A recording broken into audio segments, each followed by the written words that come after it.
You fucking motherfucker. Hurry the fuck up, you cunt. Am I good? I'm good. Thank fuck. Do not make me sign in, you absolute bastard. Thank you.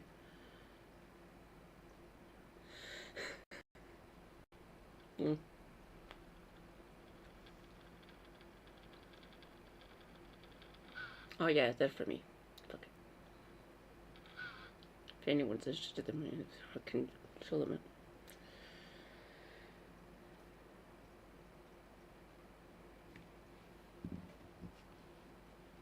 Oh, that's it.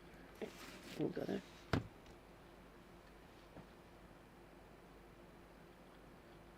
The hell? Oh, right. Still going?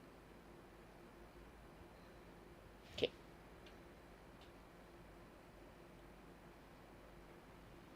Yours. Oi, oi.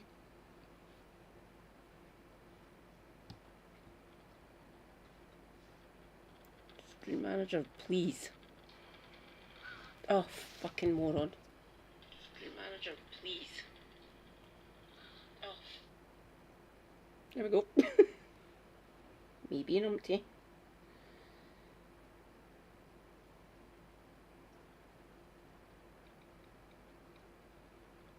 Texture.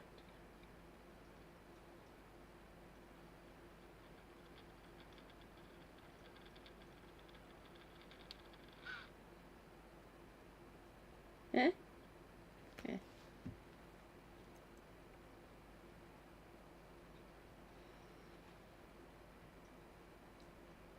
No, let me.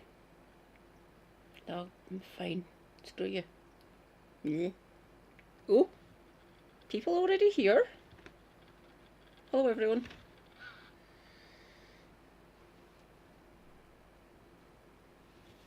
Let's bring up my YouTube. Hello. Yes, I am live. Chaos. Mobius! It didn't start till later, Mobius. Rejoice, YouTube. Mobius, UK. Hello, my gardening comrade. How you doing?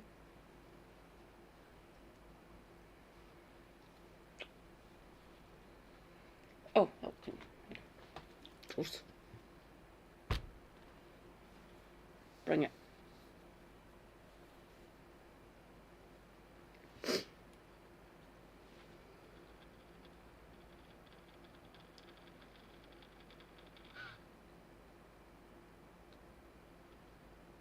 No, he's still alive. Must be talking to chat. No, watch later. Oh, damn, that's the one I was going to fucking do. There he is. The fish 1, twat 0. Oh, I can get rid of you. I've already done you. Sargon, you're a twat.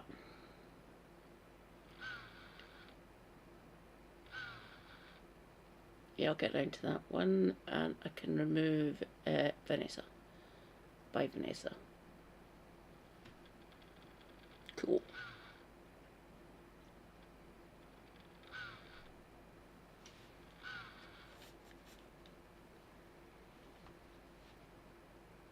How goes the Christmas prep?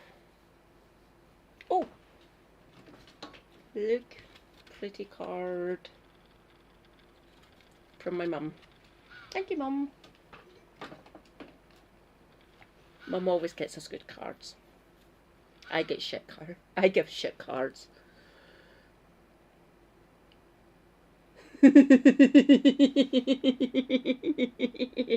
Watch it, Gemma.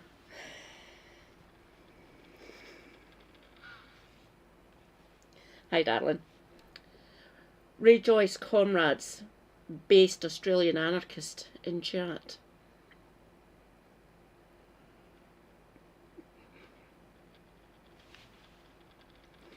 How,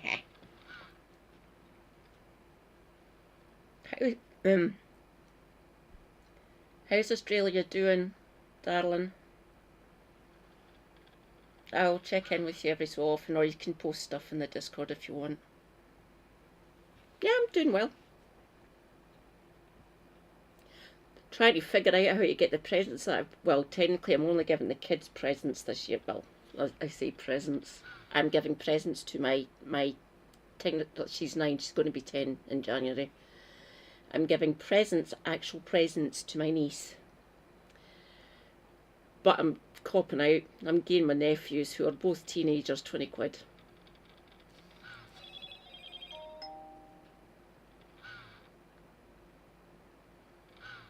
Oh yeah, winter, summer for yous, isn't it? Yeah.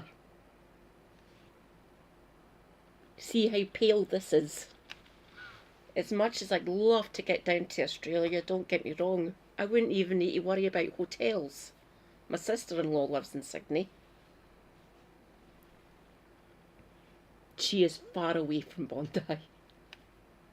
She's clear across from where Bondi is. I don't know if she's retired or not. The last time I checked in with my brother-in-law, who lives 20-minute walk away from me, she was the headmistress of a private girls' school, private Catholic girls' school, and a chemistry teacher.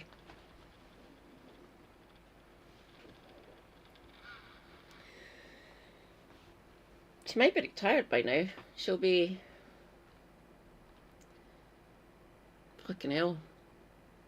She's 65. No, hang, 63. She'll be 64 next year on her birthday.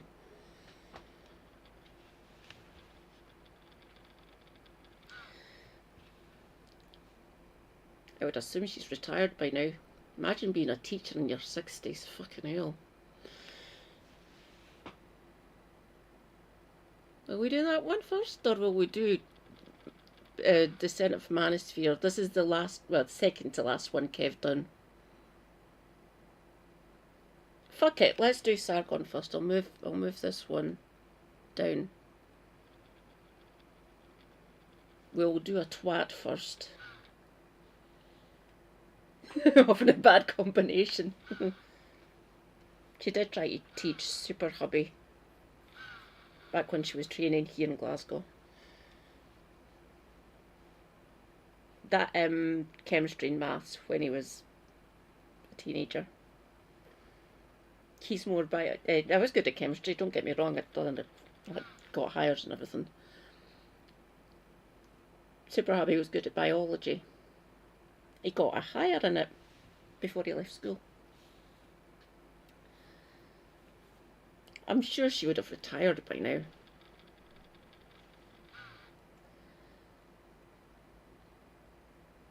Hello everyone. I am MadCat79 Scotty on Twitch, or Katie Marshall 4340 on YouTube. A Scottish disabled Marxist streamer and mad bitch. Idiosyncrasy, hello. Rejoice, another Scot. How's it going? Super Hubby keeps on warning me that here in the West we're going to get fucking evil white shit. I keep on checking the weather though, because I can't be arsed with snow. I'm unstable at the best of times and I need to be going out to either meet up with my mother to pass off the presents and stuff. My dad just said I'm giving my nephews who are up in Perth, that direction, 20 quid each. They're teenagers, they'll just spend it on crap. Cool. Okay. Fish 0, twat nil. I know, with fish 1, twat nil. Take it away, Brummy comrade. Gerard Batten, the party's new leader, believes the government's failure to deliver on Brexit will give UKIP a boost in the polls. But new candidates have left the leader with questions to answer. One, Carl Benjamin. Worthless white English trash. I want to ask you, why did you decide to choose rape when talking about Jess Phillips? You fat, lazy keyboard warrior. I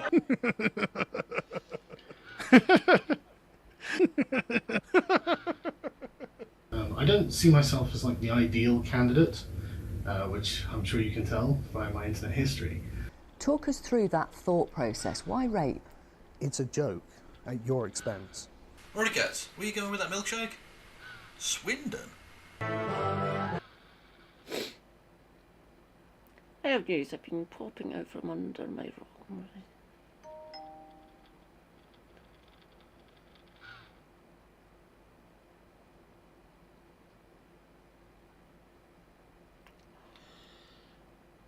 Keep me posted, darling. Bring it.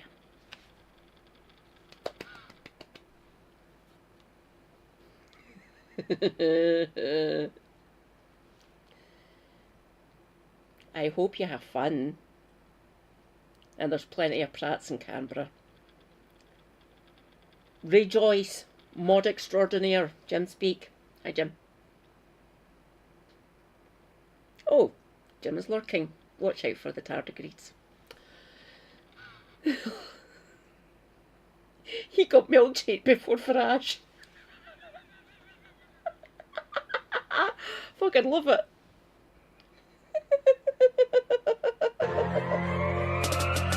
God, I love this one. Hi, Carl. Hello there everyone, and welcome to episode 62 of The Descent of Man, Osphere.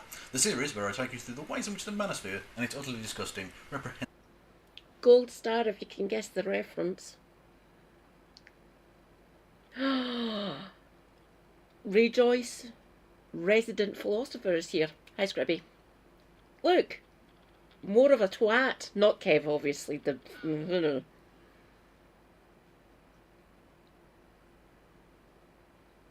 reference is Kev.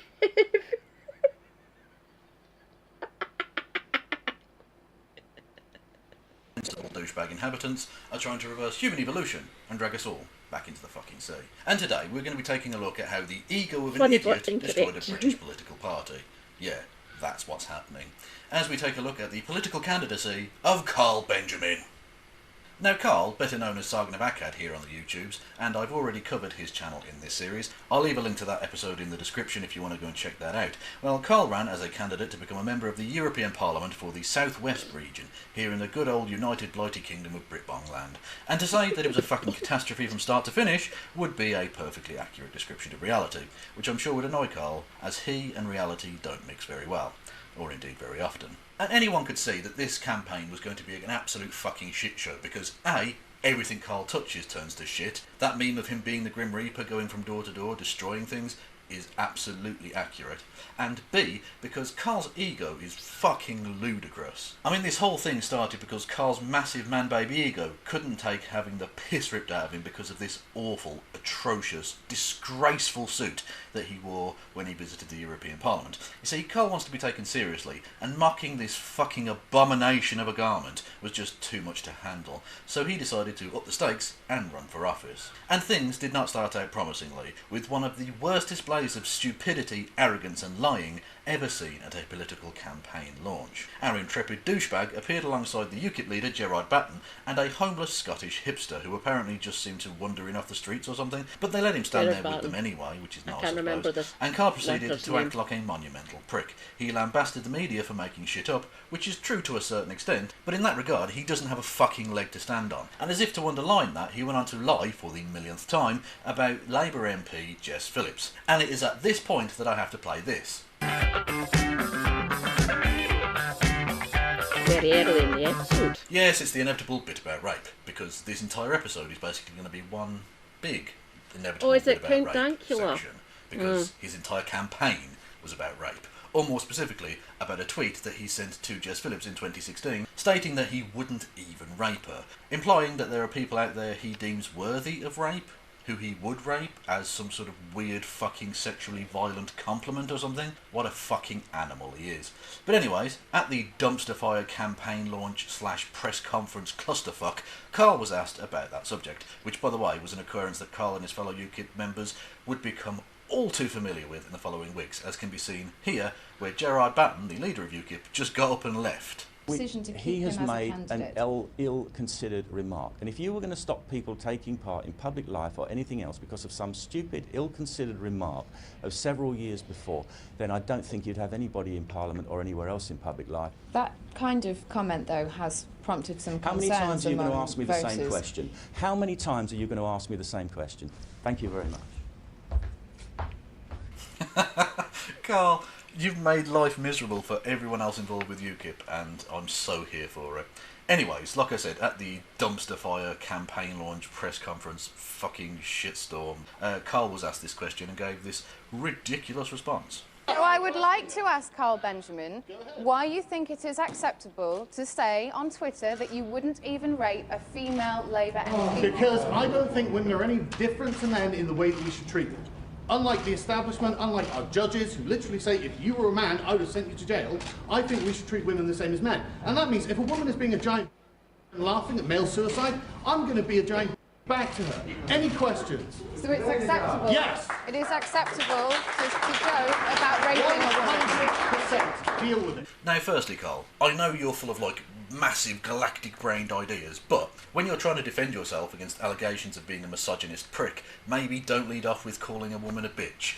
Just saying. And secondly, your claim there about Jess Phillips laughing at male suicide is just a fucking lie. An outright lie. And I know that it's a lie rather than a mistake, because I have told you on at least 3 separate fucking occasions that that narrative that you were spinning about her laughing at male suicide is untrue. What actually happened at that parliamentary committee was this. And note that she laughs way before male suicide, or indeed any other issue, is mentioned.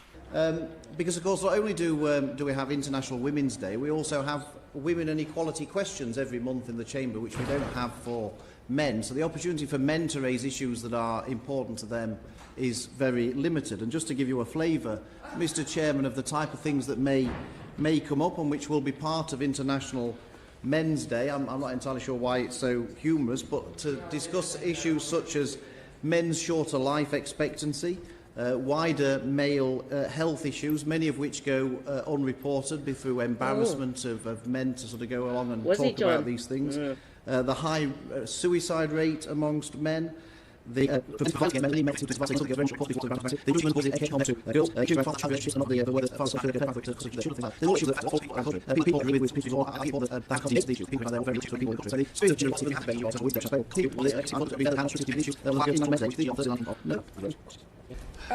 you have to excuse me for laughing, that the idea that men don't have the opportunity to ask questions in this place is a frankly laughable thing. As I say, as the only woman on this committee, it seems like every day to me is. Well, I wasn't making with Men's Day. You see, Carl, she didn't laugh at male suicide, okay? She laughed at the concept that she, as the sole woman representative on a parliamentary committee of 10, is being told that men don't have enough of an opportunity to speak in Parliament, because that's obviously, palpably nonsense. Now, even though Carl blatantly lied at that press conference, and by the way, it's hilarious to me that Carl thought that it was okay to bring, like, YouTube rules into the real world.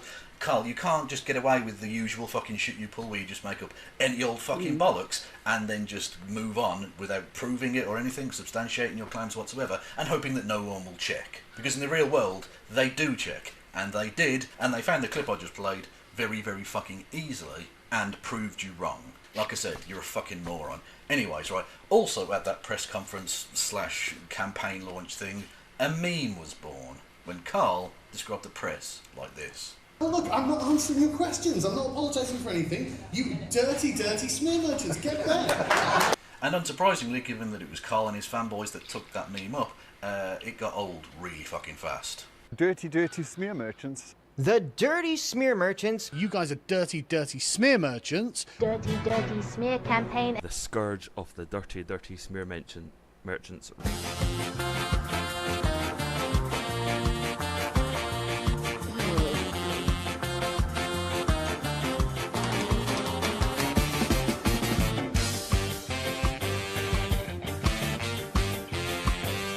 yeah, that got really tedious really rather fucking quickly, which is unsurprising given that every meme Carl ever touches, even the ones he creates, he drives into the fucking ground. He kills it stone dead, almost instantly. He sucks the life out of everything. But that doesn't stop him from then continuing to flog that dead horse long after it is shuffled off this mortal coil.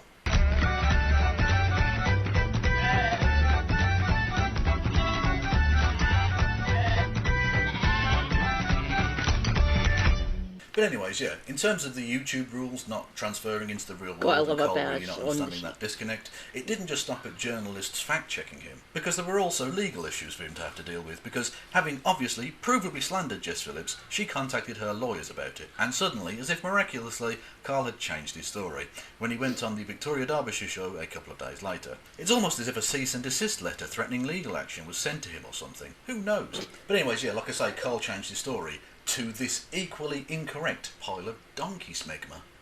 Later she says, "You'll have to excuse me for laughing, but the idea that men don't have the opportunity to ask questions in this place is frankly a laughable thing. As the only woman on this committee, it seems like every day is International Men's Day." Yeah, but that's her feminist bias. She blocked it. That's why it wasn't talked about. So her saying, well, he's a man, he can talk about it in any way you want. Not if she's blocking it. You see, Carl had then changed the story to being that Jess Phillips had blocked the debate from ever happening, which is wrong for two main reasons. Firstly, she is one member of a 10-member committee, and she wasn't even the chair or vice chair of that committee. She just had one vote. She couldn't block it on her own. And secondly, the debate wasn't blocked. The debate happened.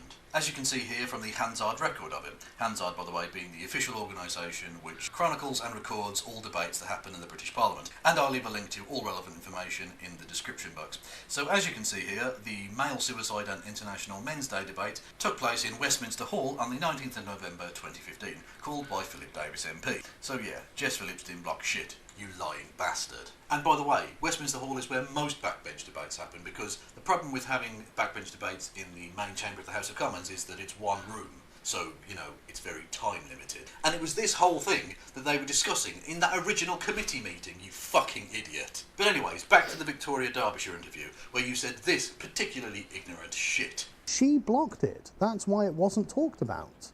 So her saying, well, he's a man, he can talk about it in any way you want. Yeah, lots of areas are in danger of going to reform, aren't they, John? With any luck, they won't get anything up here. Hopefully they won't get constituencies, first of all.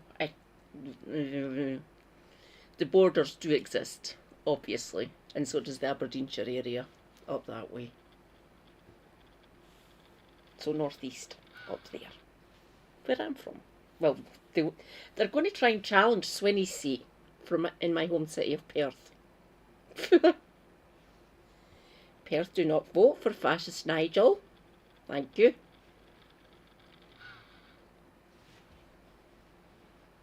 I'm waiting to see if he steps down or something.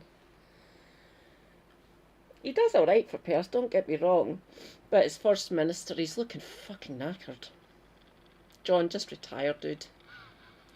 Just be a standard MSP.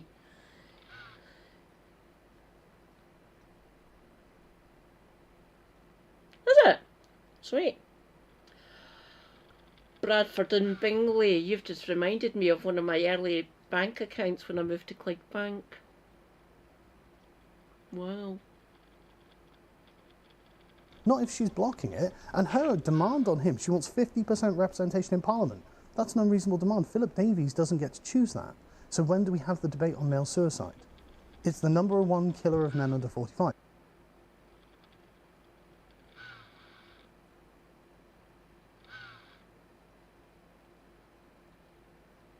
He can request it.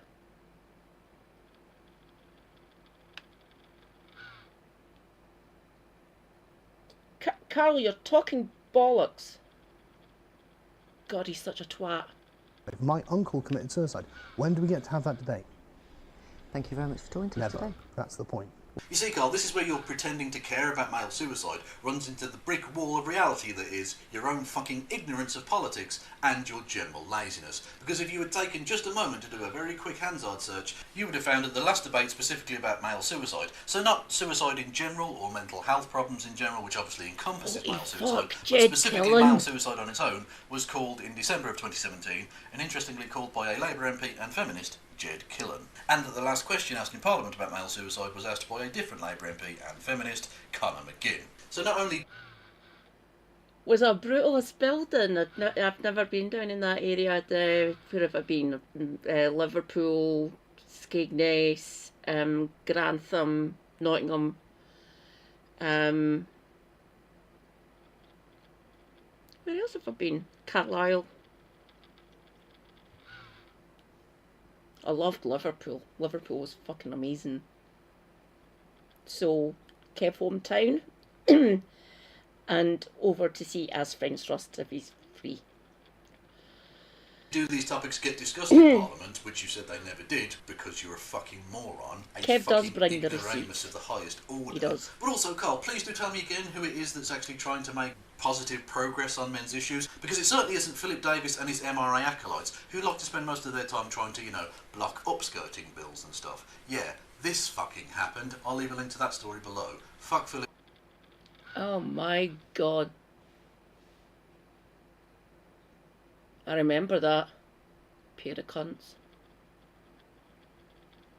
Sir Christopher Chope, you're a fucking bastard. Thing with British.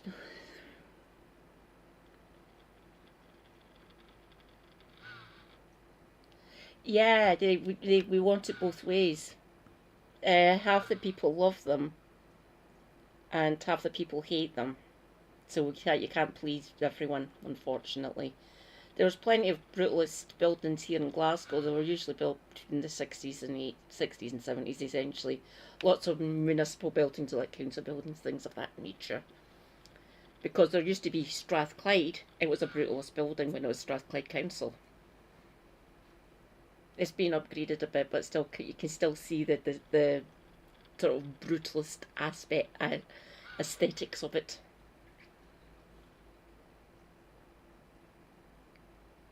Filibuster. That's quite funny. Davis, fuck Christopher Chope. And yeah, it seems very much that it's left-wing MPs and feminists who are trying to make actual positive progress on men's issues. That's interesting, isn't it, Carl? But anyways, back to the Victoria Derbyshire interview, because there were some absolute gems in there. He claimed that the rape joke, quote-unquote, he aimed at Jess Phillips was a meta-joke. And that is a fucking genuine quote. I shit you not. But you chose rape, and I'm really interested to find out why. It's honestly part of a long meta joke. He really has disappeared so far up his own arse, it's unbelievable. And he also said that the joke, quote-unquote, was at Victoria Derbyshire's expense. Again, not a good look, Carl. Not a good look. He also went on to claim that there were two sides of the debate on rape, and that he was on the other side of the debate to Victoria Derbyshire and Jess Phillips, which insinuated that he was pro-rape, which I'm sure he didn't actually mean, but he's just too stupid and or dishonest to realise that his linguistic skills aren't really up to scratch, especially when he's talking to a proper stupid or dishonest. Amazing chat. stuff. Also, Carl, as an ignorant anti-socialist, went on to quote George Orwell, unironically, because he really is a dense motherfucker. He also went on to throw the deputy leader of UKIP under the bus, because at this point, fuck it, why not, I guess? Just burn the whole place to the ground. I propose that we replace the term scorched earth policy with the phrase Sargoning. Like, oh my god, after the nuclear bomb was done with it, Hiroshima was totally Sargoned. Anyways, yeah, Victoria Derbyshire also totally fucking beasted him about the Jess Phillips thing and his, quote, rape discourse, unquote. That was some pretty spicy stuff. There was this absolutely devastating moment where, after their discussion, Victoria read out some viewer correspondence, and I'll just play you the clip. It's brutal stuff. Thanks for your comments. Claire says, this Carl Benjamin interview on your programme today has made me cry. He sounds just like my rapist. Holy shit, Carl. You sound like a rapist.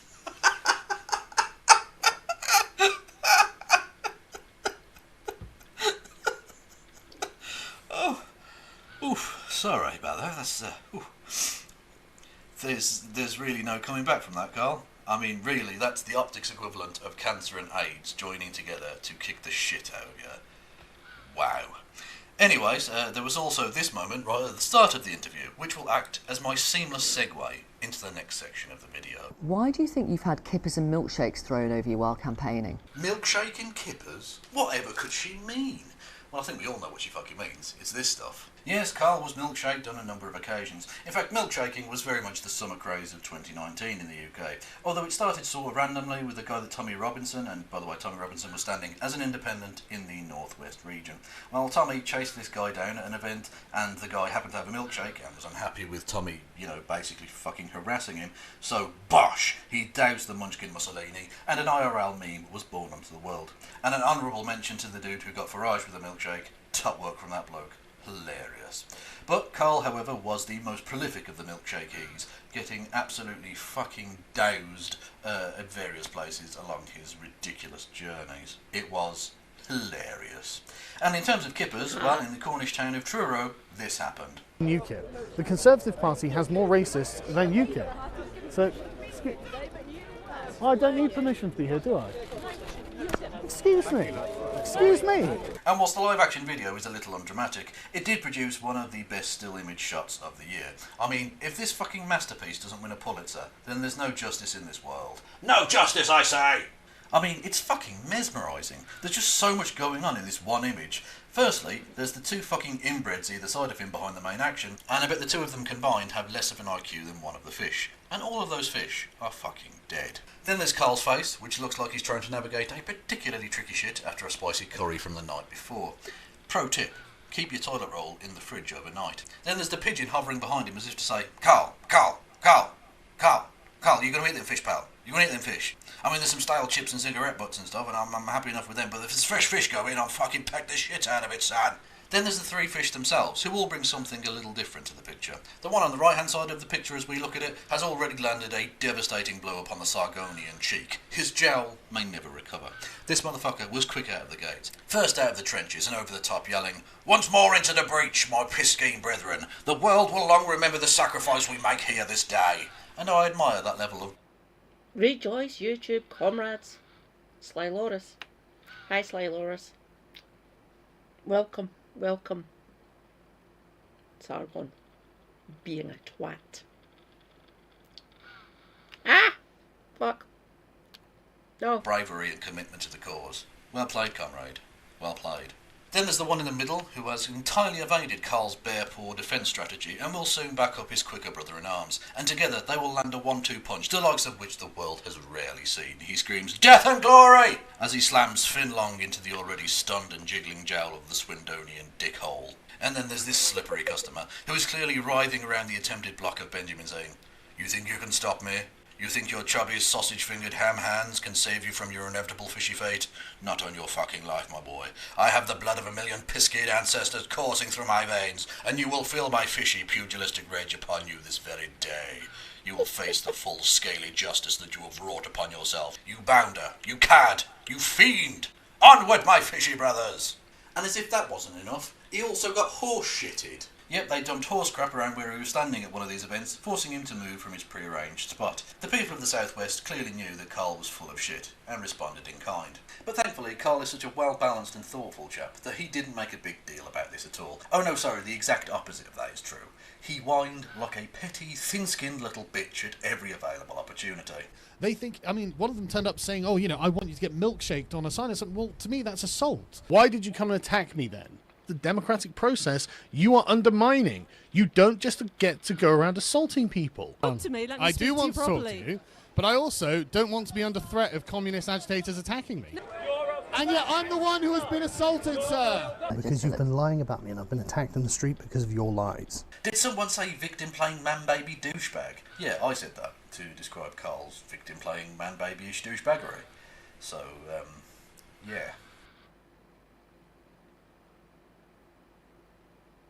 Aww.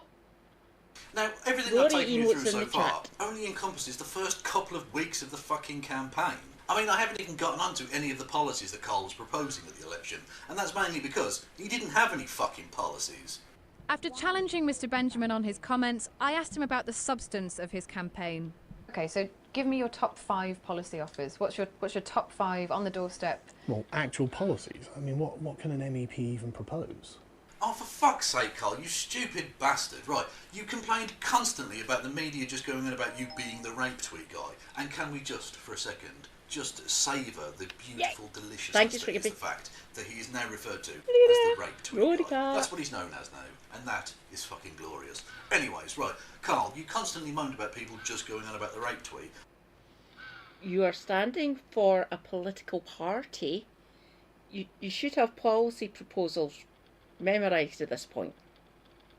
Well, back then. Just saying. Like, I'm going to a meeting on the 17th of January.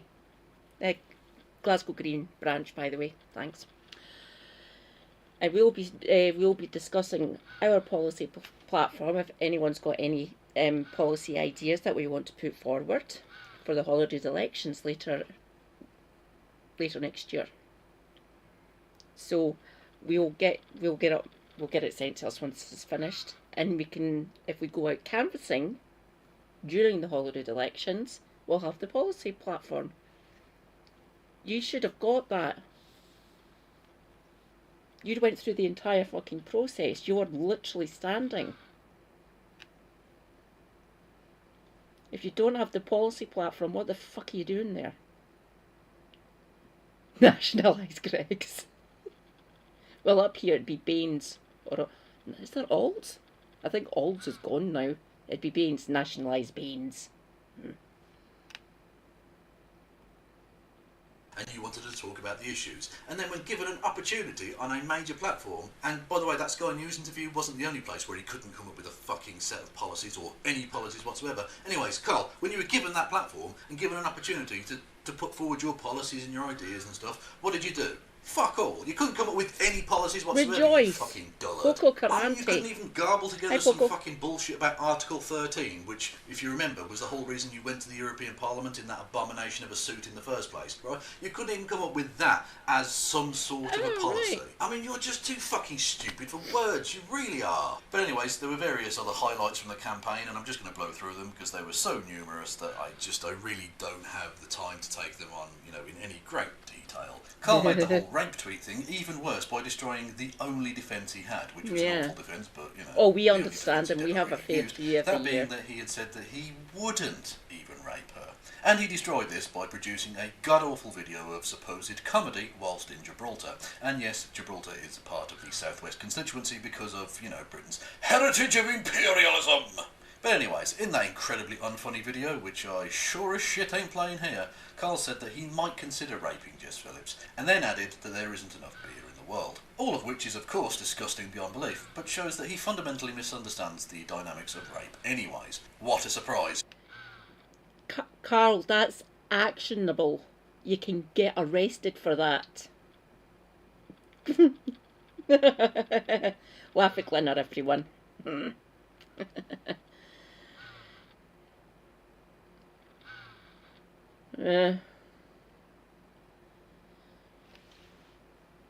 Because that's what Glenner was arrested for. If it can be actionable, if someone can actually do it, you can get arrested for saying it. Carl, you're a fucking cunt. Still can't believe he's got a fucking channel. Yet another thing that Carl doesn't understand. What a moron. And on the back of Carl doubling down on his rapey shit, he was denounced by his political hero, Nigel Farage. What do you make of UKIP, who are currently fielding a candidate, Carl Benjamin, who thinks it's funny to make jokes, supposedly, about raping Labour MP Jess Phillips? I've sat here on this couch as leader of UKIP, discussing political issues. It was part of my life for 25 years. I warned them last year repeatedly, do not let the lunatic fringe, do not let the criminal fringe into the party. Peers, they ignore. Going out and handing out leaflets for a political party. Myself, I'm a Scottish Green Party member. Mr. The Brazen is a Green Party of England and Wales. So he's south of me, he lives down in England. So it's basically campaigning, essentially. Canvassing, if you wish. Be well prepared, John. It's still going to be winter. I hope the weather's decent enough. Hope it's not snowing or anything. Keep checking the weather. Remember that. Obviously, it will be nicer the closer we get to the locals and to like the ones up here for Holyrood and the ones down in Wales for the Synod. It's more than likely going to be raining here. Is it? Oh, bollocks.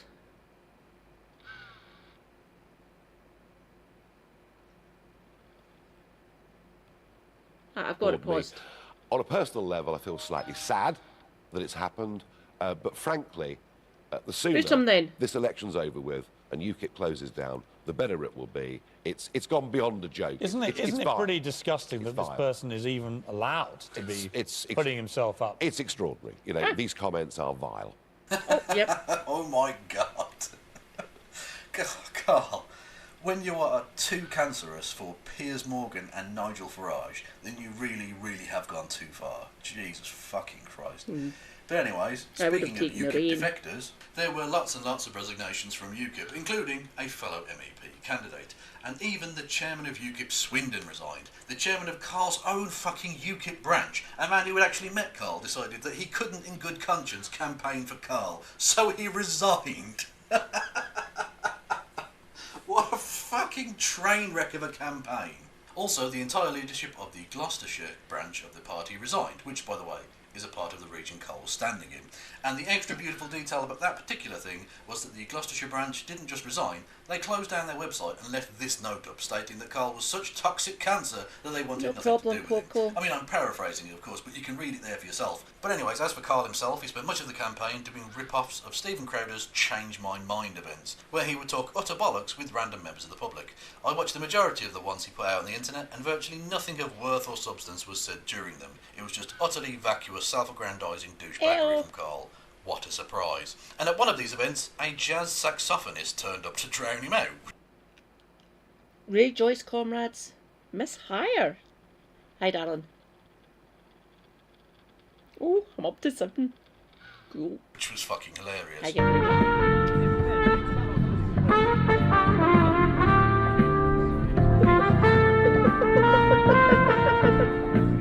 Saxophone. Yeah, it's the one about Sargon. It is his penultimate one. I can't remember what douchebag is his last one. So he done one more after this.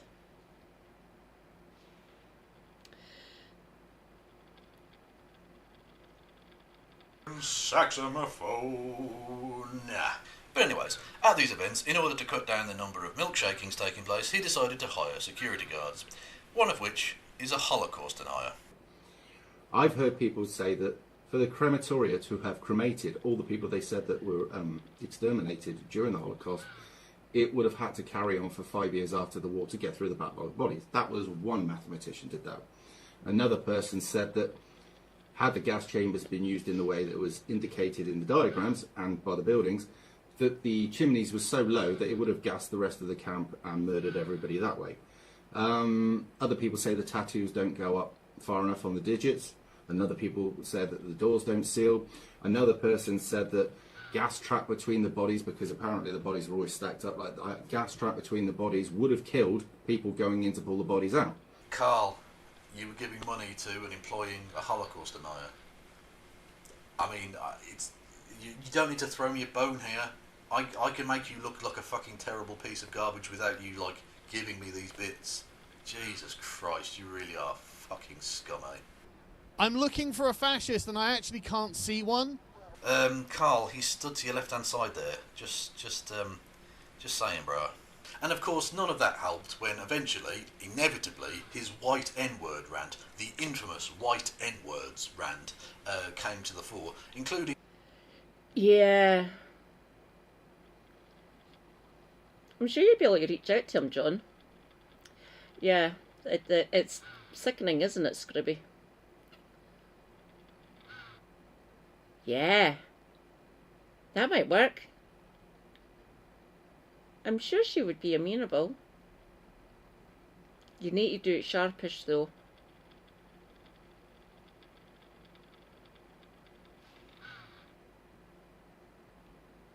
Also, another clip from a thing he did in America where he was very, very insensitive about the Holocaust.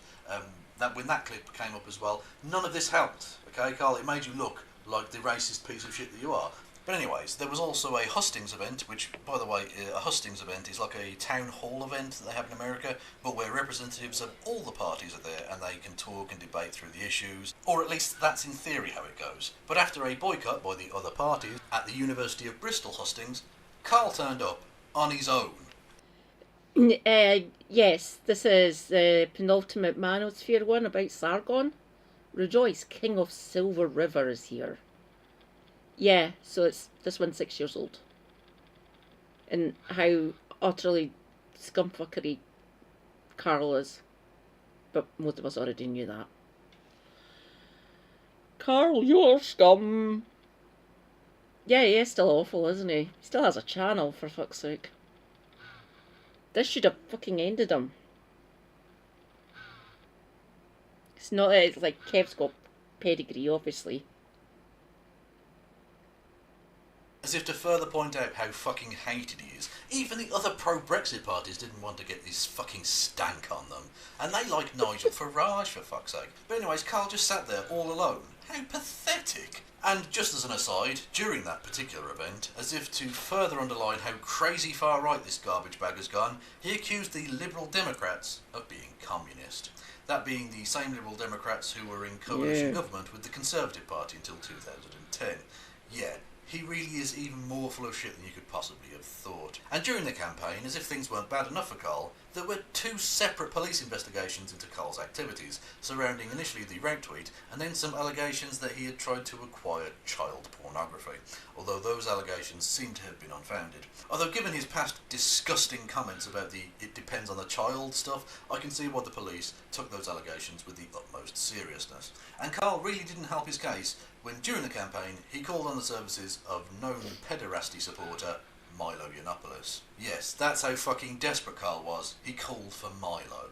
And Milo appeared with Carl at a couple of events, and the saddest element of all of that, especially from Milo's point of view, was that at one of the events, Milo was also milkshaked, but no one cared. Literally, no one really commented on it, it didn't make the newspapers, no one gave a shit. Yeah. Hilarious. And as if to sum up in a piece of absolutely beautiful symbolism how completely and totally despised Carl is, he was even banned from a fucking church. Exeter Cathedral, to be precise. I mean, that's the church, for fuck's sake. An institution which is there, supposedly, for the salvation of humans. And they said no to Carl. A place which is supposed to symbolise God's forgiveness and love. They turned Carl away because he's just too fucking poisonous. Holy shit. Quite literally. However, Carl was undeterred by all of this, because, you know, he's rarely one to give into things like reality and basic political facts. Because, you see, our boy from Swindon had an ace up his sleeve, because, I don't know if you've heard, but he's kind of a big deal. I'm not really interested in discussing any of these comments, because, you see, I've had something like 400 million views on my YouTube channels in total. I've got a huge audience. You know, now I'm like nearly 1 million subscribers. Not one of you knows, but all of the public know because they can go to my YouTube channel, Sargon the Cad, and just watch for themselves. I've been doing this for 5 years. I have nearly 1 million subscribers. Yeah, Carl clearly felt it was really important to tell people how many YouTube subscribers he has, for some fucking reason. And clearly that therefore must have translated into success at the polls, right? Well then, let's take a look at how he and UKIP fared on election day.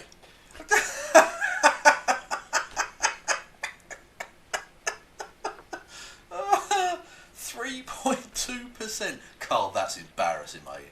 Fucking hell. You put yourself through all of that shit for nothing, you mug. Fucking hell, you claim. UKIP lost all of their seats. You destroyed that party. You even lost to Cock, for fuck's sake.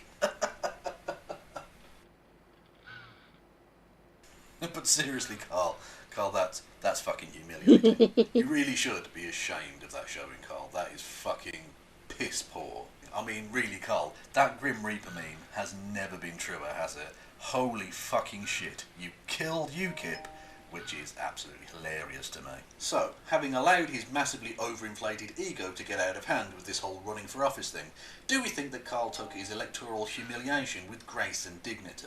No, of course he fucking didn't. He put out a massively delusional video saying that basically the electoral fucking humiliation that UKIP and himself had received at the ballot box was actually a good thing somehow, even though they didn't win a single fucking seat. They got literally wiped out. And the video was even entitled The 20-Year Plan, because he's basically a parody of himself at this point. It's absolutely fucking ludicrous. To address the crabs in the bucket, what are you so afraid of? What are you so scared of? Are you afraid of losing? Are you afraid of defeat? Because, man, nobody builds anything if they're afraid of defeat. Of course, there are going to be setbacks. But the MEP election was not one of them. You see, he can't even take the L now.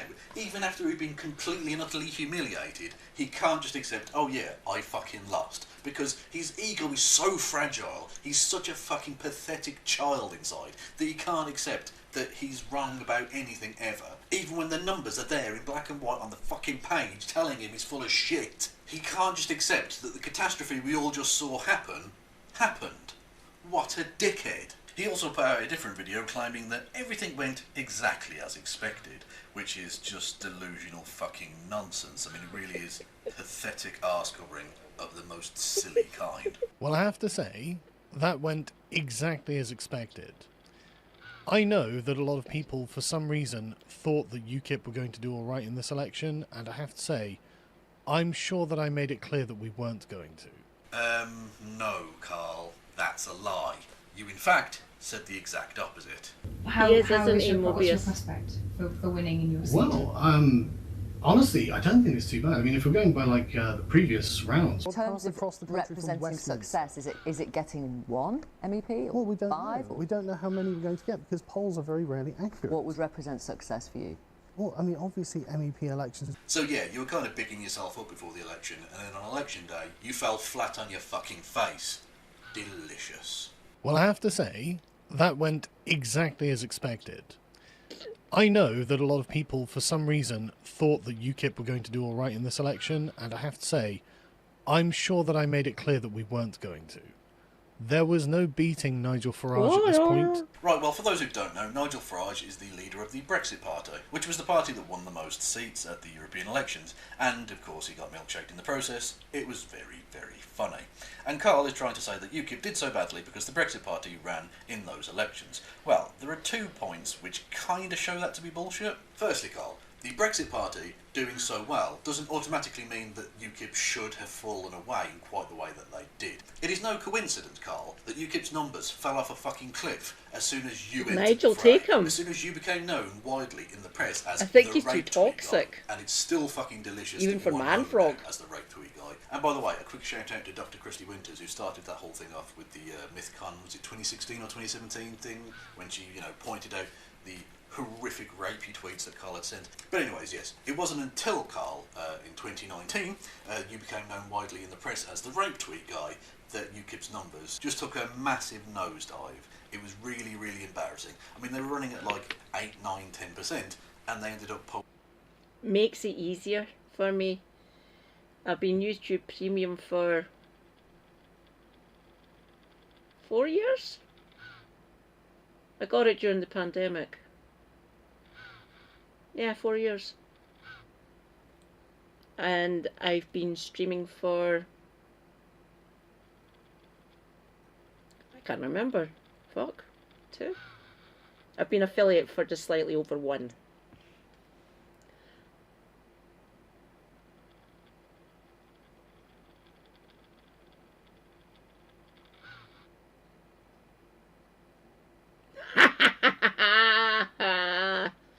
They're so whiny, aren't they? Moaning bastards. That's quite funny, isn't it? Scrubby, you are a fucking legend. Polling at 3%, which was exactly where they ended up in the actual election.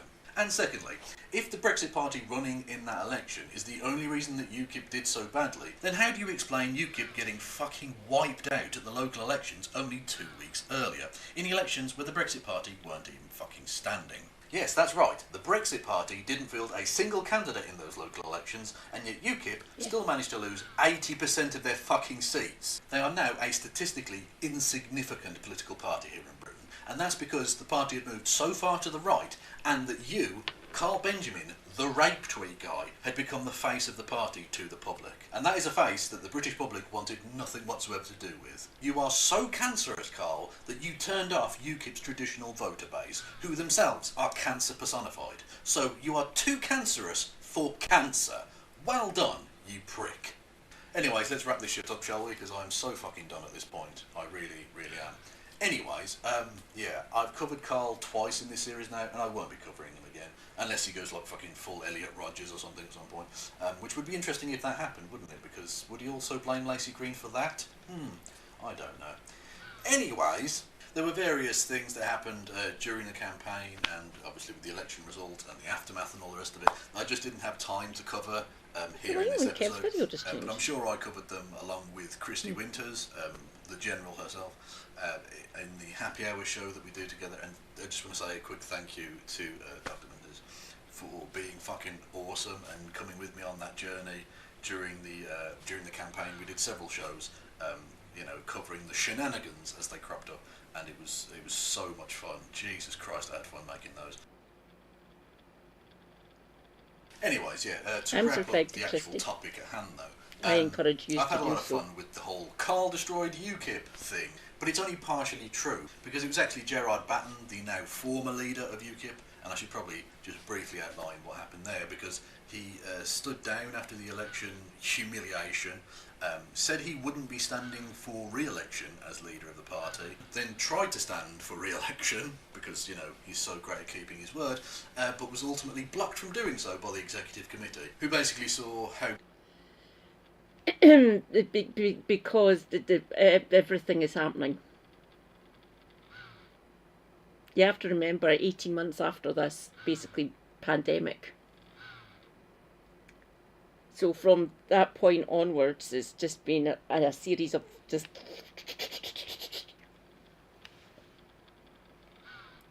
To me, it's been both quite long and drawn out and quite quick. It's really weird, but time is weird. Plus, time is a social construct. Poisonous he'd been and how completely destructive he'd been. Bye, Gerard. And blocked him from standing, which is fucking hilarious. Anyways, but it's ultimately Gerard Batten's fault for inviting in people like Carl and Tommy Robinson and various other extremists, and, you know, pushing the party further and further to the right to the political nowhere land where they basically now reside. And it's ultimately his doing. It's on his watch that UKIP were completely annihilated, so ultimately it's his fault. Although Carl played his role, there's no doubt about that. Although that role was mainly to be fucking humiliated in every interview he ever did, and to become the perpetually Milky Boy. Milky Boy! With all of that said, done, and out of the way, there was just one thing left for me to say. Sargon of Akkad, rape tweet guy, Carl Benjamin, go fuck yourself. I know you want it. The thing that makes me, what makes the guys go crazy for, they lose their mind, the way I whine, I think it's time, la da da da da, it's warming up, la da da da da, the boys are ready, la da da da da, it's warming up, la da da da da. The boys are ready. My milkshake brings all the boys to the yard, and they're like, it's better than yours, damn right. It's better than yours, I could teach you, but I'd have to charge. My milkshake brings all the boys to the yard, and they're like, it's better than yours.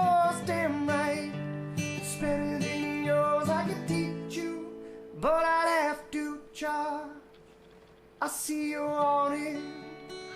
You want to teach the techniques that freak these boys. It can't be bought.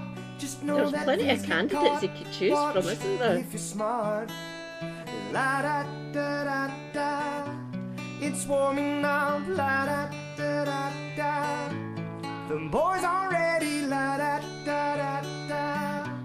It's warming up. I hope you got to a shower. Well, no, I don't. Fuck it. You need to get to a shower quick because that'll stick in the hair like a bastard with all the cream and milk and sugars in a milkshake. Especially if it was a chocolate one. It's better than yours. I could teach you, but I'd have to charge my milkshake. We need to go through it actually, see who's on it. And we can maybe do an update. Yeah. Yeah. But I'd have to charge my milkshake. Brings all the boys to the yard. Milkshake. Firstly, a heartfelt apology in advance. Most of you will not have heard of the individual. We have, because we watched Kev. I just thought I'd just watch this one and see what Owen's going to say about this absolute fucking degenerate.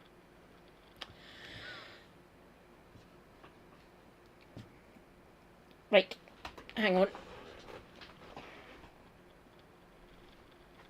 That's better. Take it away, Owen. But I'm going to introduce into your lives today. And although I'm not a betting man, I would wager that many of you will crave the invention of a time machine to return to a world where you had no idea who he was. But this is an instructive case study, you see, and sometimes you can make wider points that are important by using, and I don't use this word lightly, odious individuals as props.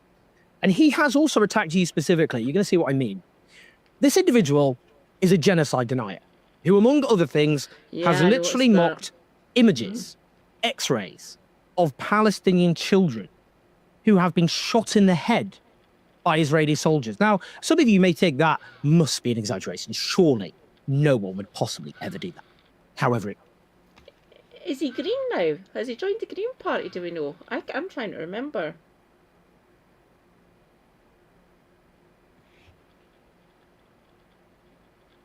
Be cool if he is a member of the Green Party.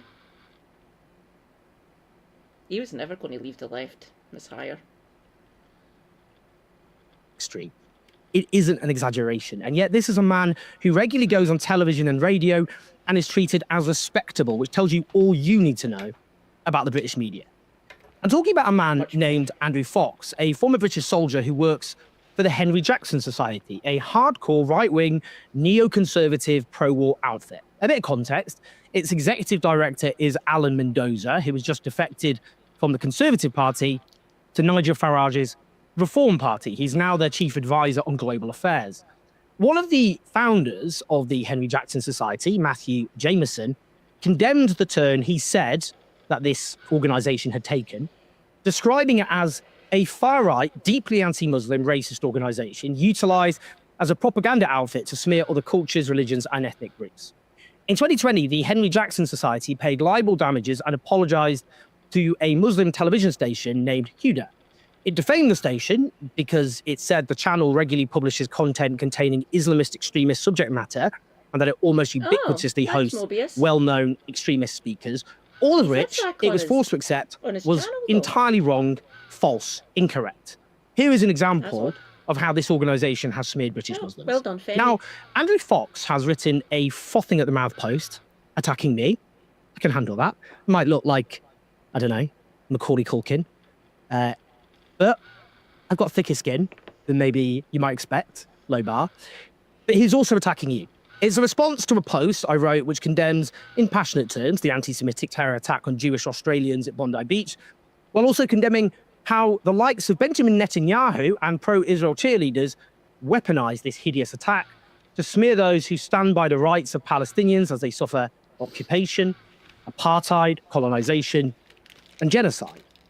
I'm just going to read what he said in full. This is what he said. It's a day ending in Y, so Owen Jones has posted something mind-blowingly stupid. This wart on the genitals of society has had it pointed out to him that 2 years of ludicrous shrieking of blood libels about Israel has led directly to the murder of Jews. Rather than take a moment of quiet self-reflection and consider a revision of his stance or develop a grown-up understanding that words can have consequences, he has decided to double down. Of course, the half-wits and snakes he invites on his podcast to ruin what scraps of credibility they have, and the ocean of mouth-breathing, mono-brain-celled Corbyn enthusiasts who pay attention to him will not allow it. Audience capture is a real thing. He's made a whole recent career out of spreading anti-Semitic blood libels about genocide. He can't afford to stop now, not with his Christmas shopping to do. What weaponized the Bondi Beach anti-Semitic massacre was two anti-Semites picking up weapons and murdering Jews. What did not weaponize the Bondi Beach anti-Semitic massacre is pointing out that this was facilitated by the atmosphere created by 2 years of anti-Semitic blood libels pushed by Owen, his guests, and his audience. Blood on their hands. That's what he wrote. There's quite a lot to unpack there, and that's without consulting a psychiatrist. I'm going to ignore his childish abuse, even though tragically it happens to be the most sophisticated element of his rant, just to get one aspect out of the way. I'll discuss how he outrageously describes opposition to murdering Palestinians by the Israeli army with what he describes as anti-Semitic blood libels about genocide. What he does here, of course, as well as defaming me with no evidence as a racist, is impugn my motives. To be clear, I'm a lifelong socialist who was brought up to believe that all human life has an equal innate worth. That was impressed upon me from the earliest possible age. It was impressed upon me from a very young age that there was a moral requirement to oppose racism, including opposing the evil of anti-Semitism, not least because I grew up with Jewish family. I've taken the stand that I have against Israel's genocide because I believe that Palestinian life has the same innate equal worth as any other life. And yet our governments who arm genocide against them, and the media industry I'm part of, which has legitimized this genocide of the Palestinian people, decided otherwise. Thus, as one of the all too few in the British or frankly Western media with a platform who opposed this genocide from the beginning, I believed I had a moral responsibility to speak out and to keep speaking out. And I've always cared about Gaza and its people. This is what I said on Question Time in 2012. That is now, 13 years ago, during that particular Israeli onslaught. Let's be absolutely clear about what happened. Firstly, this whole idea that Gaza, that Hamas broke the ceasefire is just not true. In fact, it was broken after, in October, Israel killed 15 Palestinian fighters. They shot dead a mentally disabled Palestinian. They killed another 13-year-old in an intrusion. And when there was an attempt to actually get a ceasefire, negotiations were ongoing. That is when they assassinated Ahmed Jabari, completely ending those ceasefire talks. Now, it's often said, and Barack Obama made this point, he said, what country on earth would tolerate rockets being fired at them? I ask you this, what people on earth would tolerate a siege which stops basic supplies getting in, an occupation, a 45-year-old occupation, a brutal occupation at that, illegal settlements all over the West Bank, which are in total violation of international law. And what we've seen in the course of this onslaught are the deaths of 158 Palestinians, at least 30 of whom are children. And I don't want to just throw statistics around. I'll give you one example of one of those children. Omar Mishurin, he was 11 months old. He was a little boy, the son of a BBC journalist, and he was killed in a so-called targeted strike. Now, we all want a secure and lasting peace. When we have Israeli ministers, like the Interior Minister, calling for Gaza to be sent back to the Middle Ages, when in the last offensive we had another minister calling for a Holocaust to be inflicted on Gaza, when we have the son of Ariel Sharon, who wrote in the Jerusalem Post talking about how Nagasaki and Hiroshima were possible solutions to be inflicted. When we have those people, we won't get a secure peace. But the way we will get it for Arabs and Jews alike, to end the occupation, end the siege of Gaza, and dismantle the illegal settlements, and finally have a just settlement for the Palestinian people, ensuring peace for Arabs and Jews and the region as a whole. Now, sure, I was a lot more fresh-faced back then. What can I say? It's been a long 13 years. But you'll note, I hope, the consistency in what I say. Sounds a lot, doesn't it, like what I say now? Everything I say to you, whether you agree or disagree, comes from the heart. I only say what I actually think, sometimes to my detriment. Nobody speaks out about Palestine because they think it's good for their career, unless they are completely insane. Now, Andrew Fox says that 2 years of ludicrous shrieking of blood libels about Israel has led directly to the murder of Jews. He defines this specifically in that rant as anti-Semitic blood libels about genocide. From this, it is clear that Andrew Fox believes that if you believe that Israel is committing genocide against the Palestinian people, then you are supporting and spreading blood libels about Israel, which leaves you personally responsible for the murder of Jews. He made it clear because he said my audience as well. So presumably he means, well, he means you. He means anyone who just believes that Israel is committing genocide.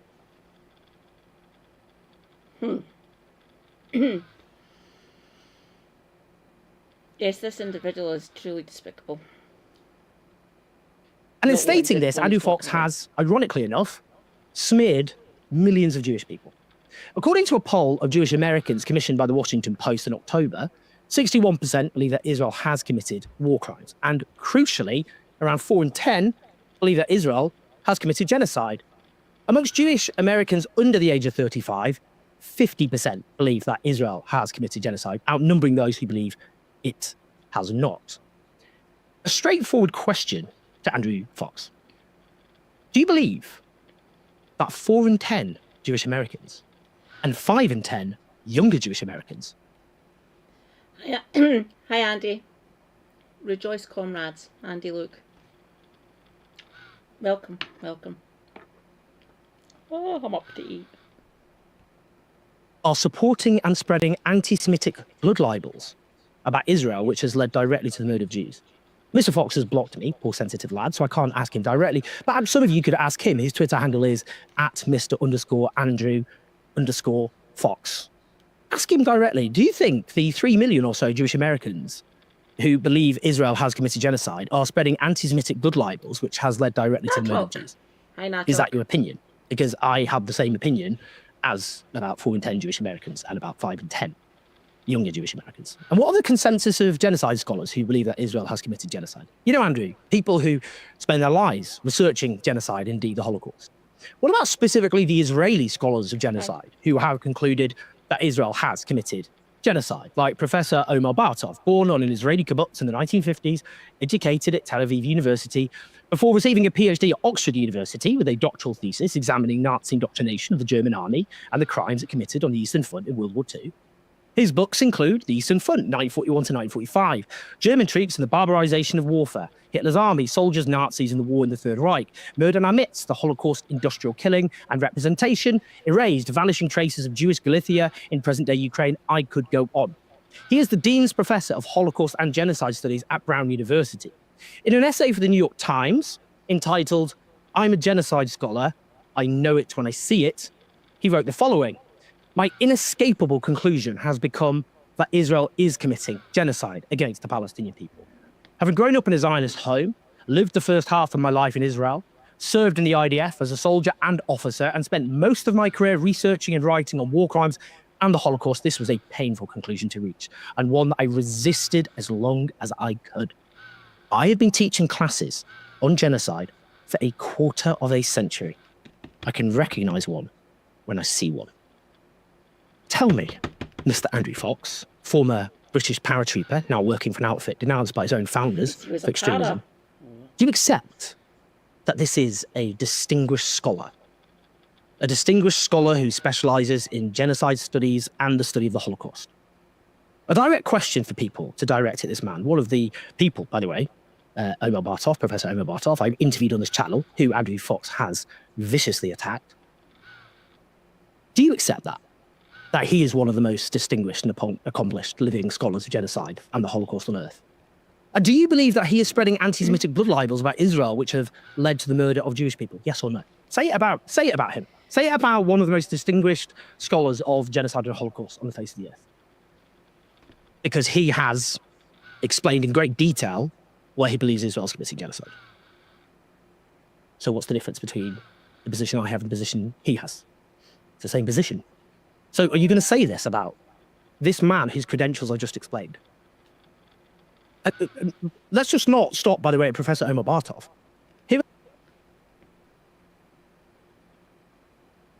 Henry Jackson Society, I think. You might be getting funding from Israel, I'm not sure. We could ask Kev, or Owen might mention it in this video. It wouldn't surprise me if Israel's giving them money.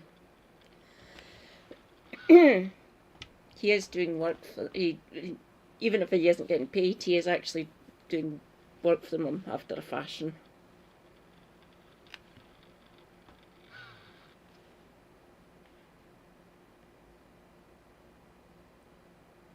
Oh, I had to carry on. Use emotes if you're subscribed to anyone.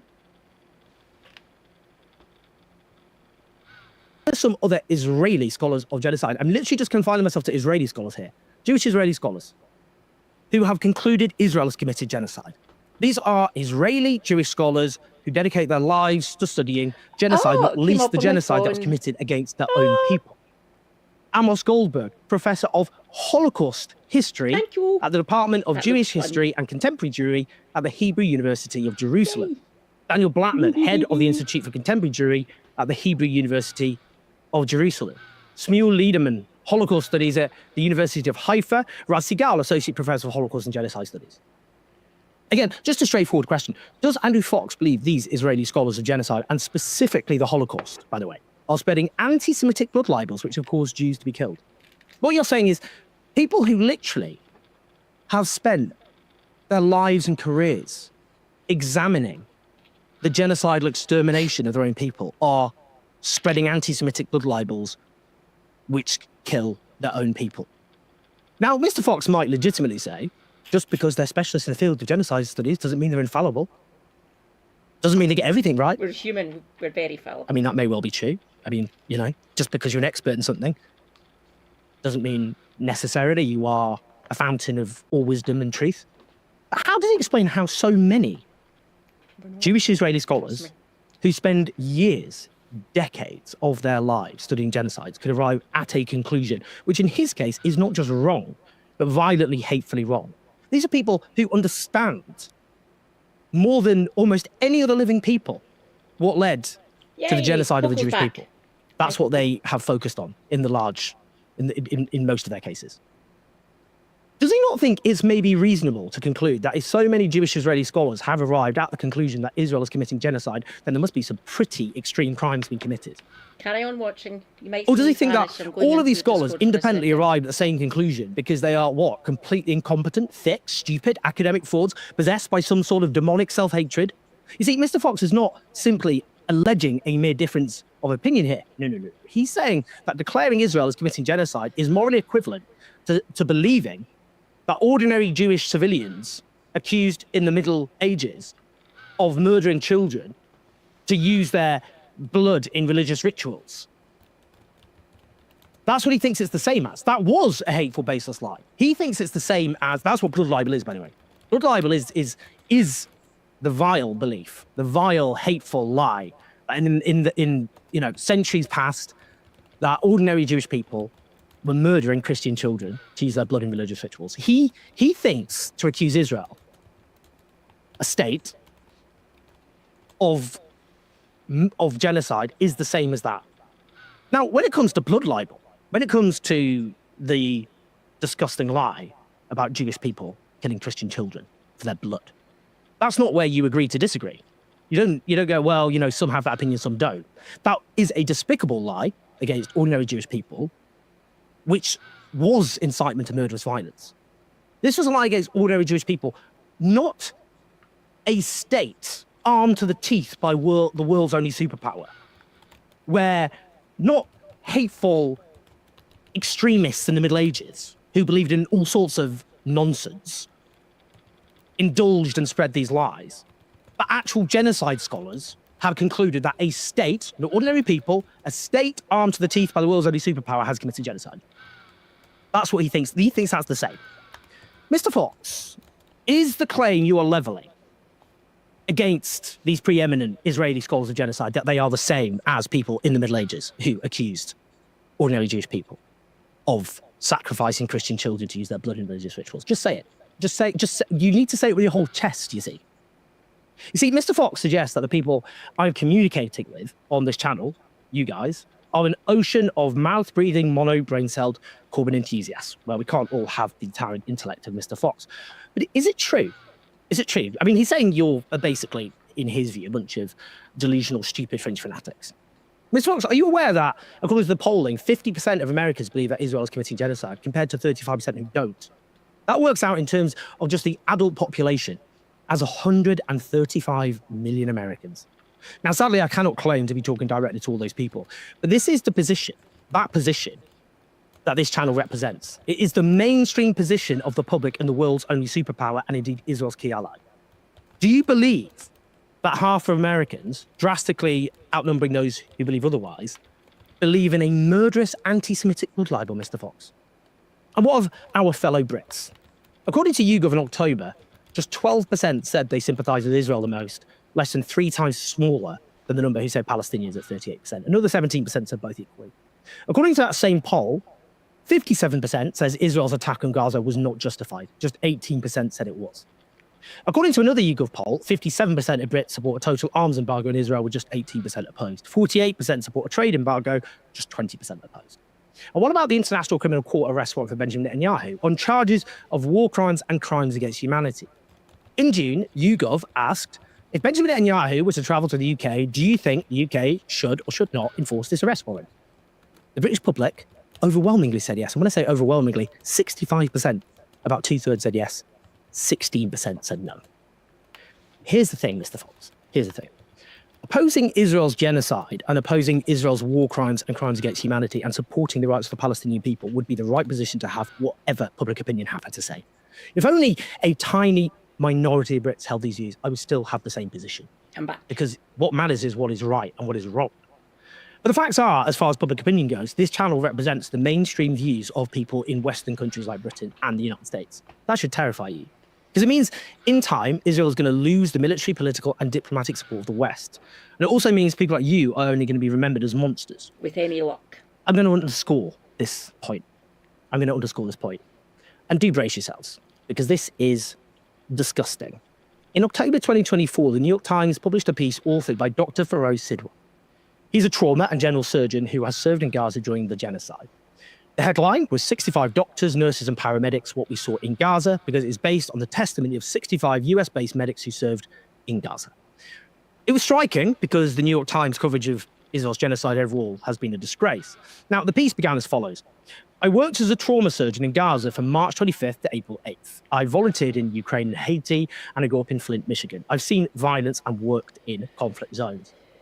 Of the many things that stood out about working in a hospital in Gaza, one got to me. Nearly every day I was there, I saw a new young child who had been shot in the head or the chest, virtually all of whom went on to die, 13 in total. At the time, I assumed this had to be the work of a particularly sadistic soldier located nearby. But after returning home, I met an emergency medicine physician who had worked in a different hospital in Gaza 2 months before me. I couldn't believe the number of kids I saw shot in the head, I told him. To my surprise, he responded, yeah, me too. Every single day. That's right. You see, this piece in New York Times carried the test. Oh, before you go, darling, I asked Kevin, he didn't know. What do you think the turnout will be like for Birmingham for the elections? You can post it in the Discord if you want. And night. Stay hydrated. Self-care is good care. Take your meds if you need to take. If you take any. Stay based. Free Palestine, and laugh at Birmingham City Council or the Labour Party in Birmingham, because they're probably going to lose. Night, darling. Testimonies of dozens of US-based medics who testified about the Israeli army shooting Palestinian children in the head and in the chest. And for those who think that's an accident, they just happen to all be shot in the head and the chest, which is exactly what snipers do when they're trying to kill people. Now, for example, as one anesthesiologist and critical care doctor from California testified, I saw an 18-month-old little girl with a gunshot wound to the head. Or an anesthesiologist from Ohio, I saw many children. In my experience, the gunshot wound was often to the head. Many had non-curable permanent brain damage. It was almost a daily occurrence to have children arrive at the hospital with gunshot wounds to the head. The piece also published X-rays provided by Dr. Nimi Sayed, a 44-year-old emergency medicine doctor from Olympia, Washington, showing Palestinian children with bullets in their heads. How did Mr. Fox respond? I'll tell you how he responded. He posted... Seriously, brace yourself. He posted an X-ray from the New York Times piece of one of those Palestinian children with a bullet in their head. And he made a joke about it. His caption, posthumous X-ray of Sinwar just released. He's referring there to Yahya Sinwar, al-Sinwar, the former political leader of Hamas who was killed by the Israeli army. That would be in the amygdala, or just above the amygdala. What would you even say? What would you even say?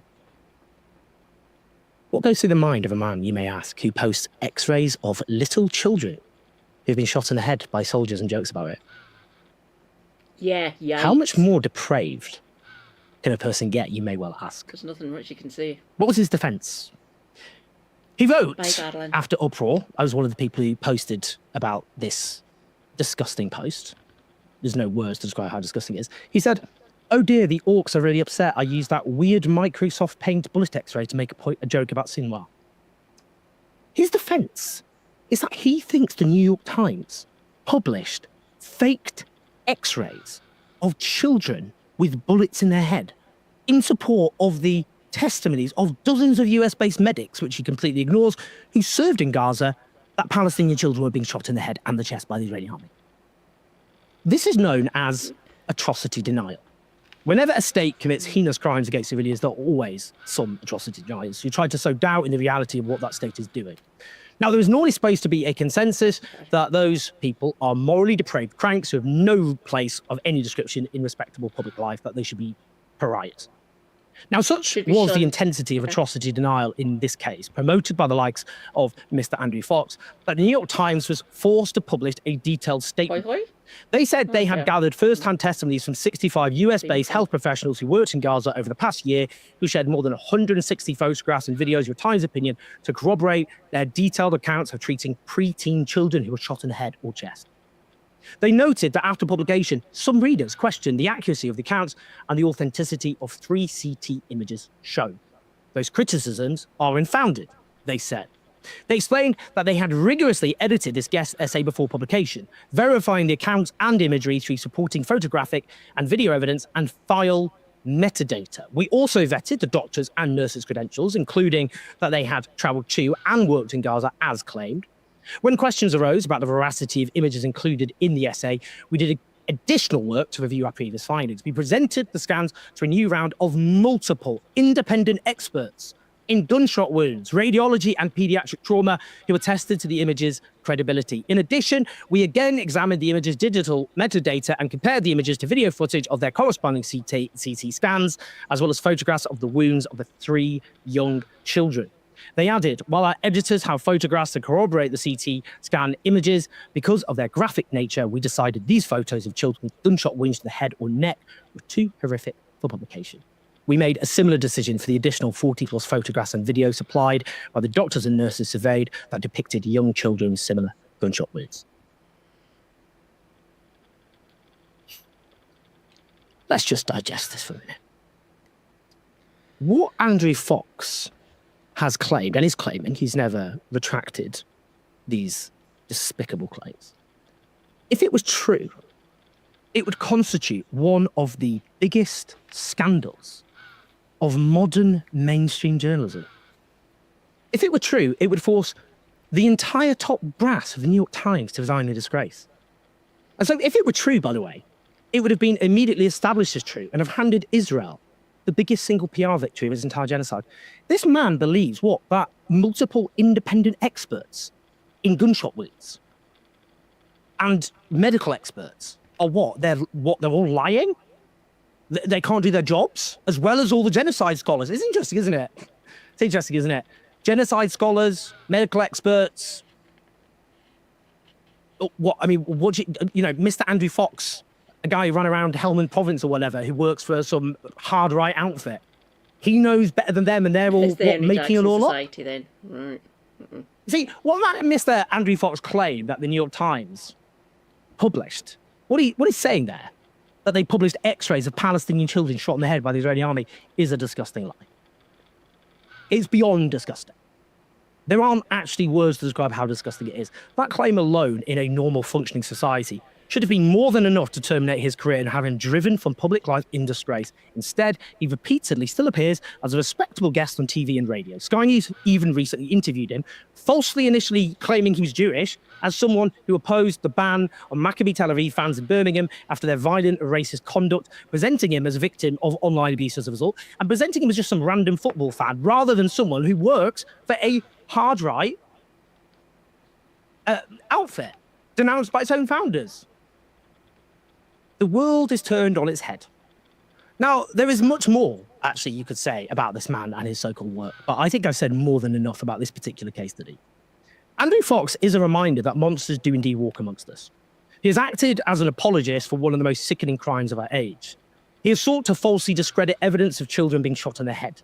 As for his suggestion that I have incited violence against Jewish people because I believe the state of Israel has committed genocide, that is the position which reflects the consensus of genocide scholars, including Israeli genocide scholars, and a view which millions of Jewish people hold.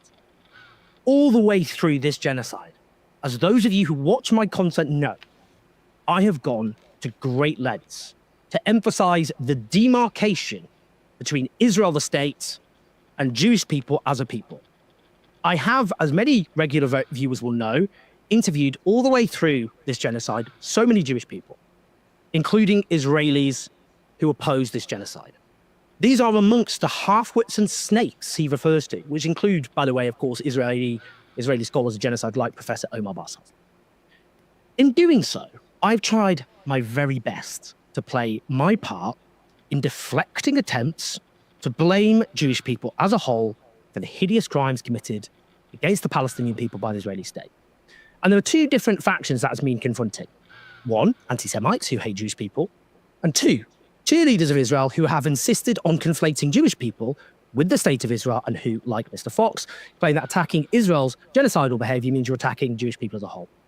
It is people like Mr. Fox who, by refusing to respect the demarcation, what should be the sacred demarcation between Israel and Jewish people, who are, in my view, self-evidently putting Jewish people at risk because they are directly associating Jewish people with Israel's murderous conduct, and they should not do that. What I support is equal rights for all, including Jewish people and Palestinian people. Their lives have equal worth, they have equal rights to live in peace and justice and not to suffer violence. The idea that position is inciting violence is to turn the world on its head, given it is the likes of Andrew Fox who actually actively support violence, cheering on, as he does, Israel's genocidal onslaught, whenever he says to deny it, against the Palestinian people. You're a monster, Mr. Fox. Your net contribution to the world is to defend unspeakable horror. Your net contribution is very negative. Very few people will remember you. And those who do will remember you for what you are. Please like and subscribe, leave your thoughts and your comments. Help us take on the pro-genocide media at patreon.com/HomeJones84. We've got lots of stuff to come, but I keep saying I'm finishing a book, The Fall of the West. The plan is for me to finish that entirely by the end of February. I'll keep you up to date, but that's the timeline. I'm getting there. But I'll keep you updated on that, because when that's all done, we can do far more stuff here. Anyway, share the video. Lots of love. Speaking about. Thanks, Owen. I can't remember what's next.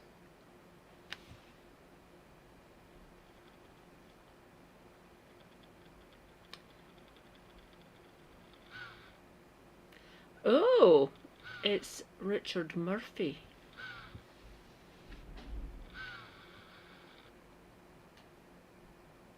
I can hear Super Hubby. Shall we carry on? I have no idea what I'm going to be showing tonight, so fuck it. Inequality is a political choice, and it's one that the UK keeps on choosing to make.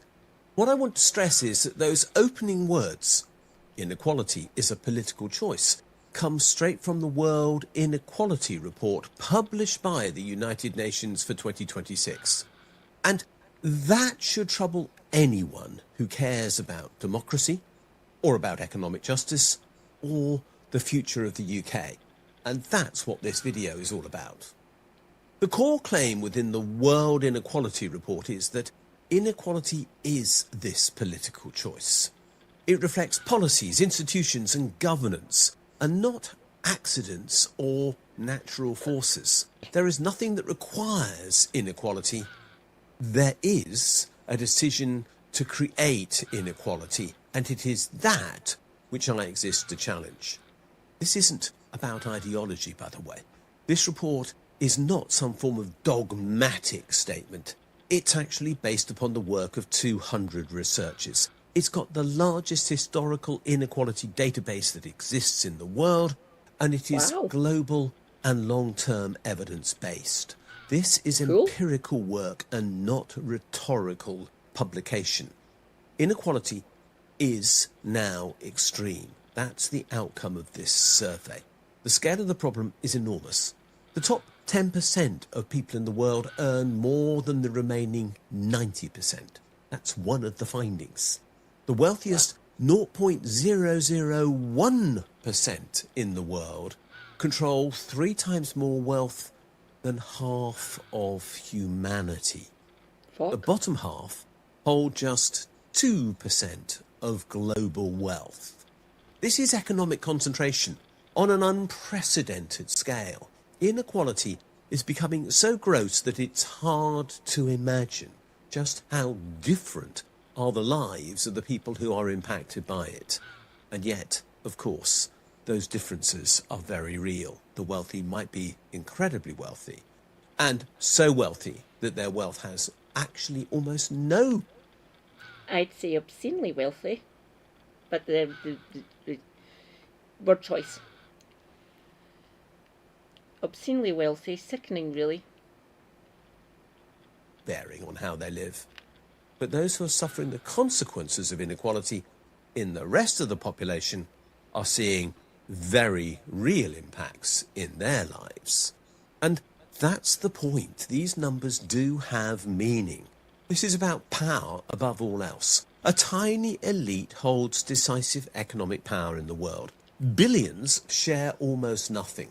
As a consequence, markets are distorted and democracy is hollowed out.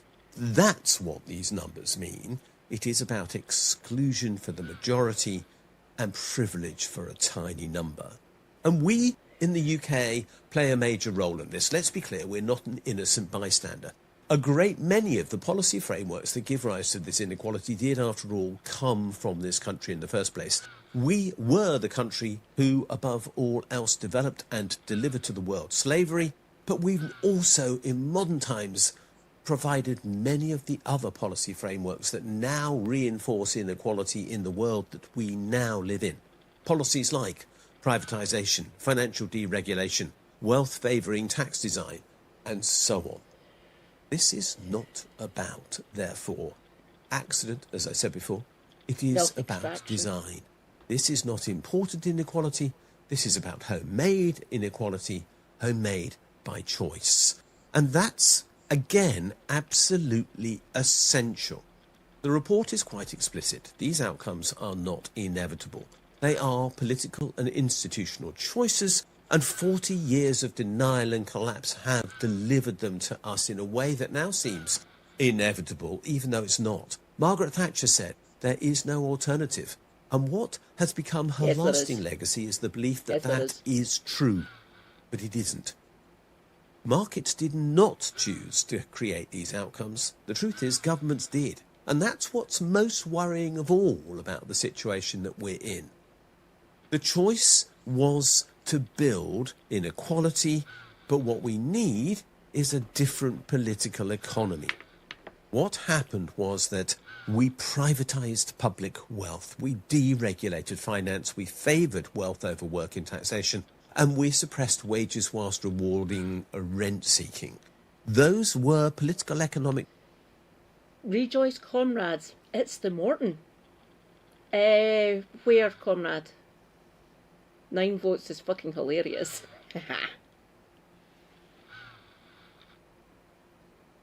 Choices driven by Margaret Thatcher and all who followed her. And there are real consequences of this policy, which has been one of exclusion. One of the consequences is seen with regard to climate change. Those who are wealthy contribute much more to climate emissions than do anyone else in society.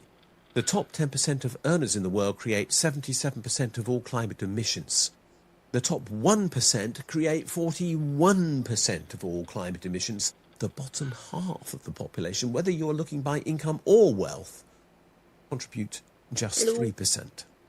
Climate failure follows directly from power concentration in other...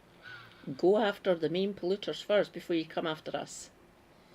There's only so much that a household can do, after all. We try our best, obviously, me and Super Hubby. Neither of us drive.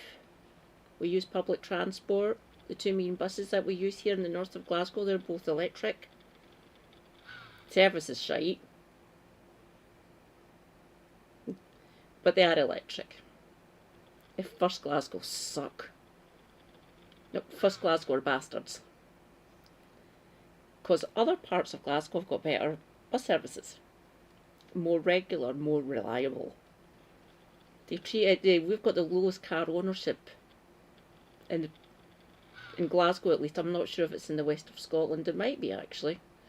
But we're the lowest car ownership in the north of Glasgow, up here.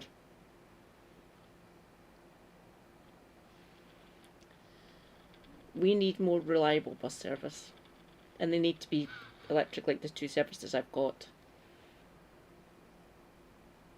The words. Links in this case are not just correlation, they're actually causation.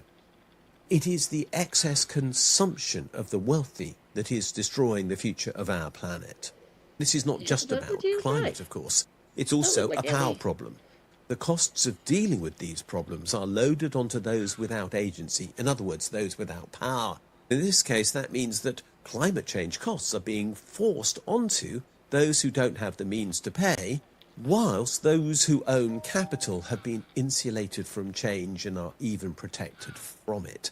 So this isn't just about a past problem that we need to solve, nor is it just about taxation. It's about something much bigger than that. This is policy failure at a grand scale. This also impacts gender equality as well. Women earn 61% of men's average pay, but when we look at the true quantity of labour expended by both genders, taking into consideration unpaid work in the household, women only earn 32% of what men do in the world. Inequality is not therefore just about the single issue of, if you like, class or type of job or where you are in the wealth spectrum. It's also about gender as well. Care is essential, and yet what this shows is that it is undervalued. And this is inefficiency and not inevitability. There is prejudice, and we aren't tackling it because we're accepting the economic norm as it is, and that's unfair to at least half the world's population. It is entrenched. For example, around 1%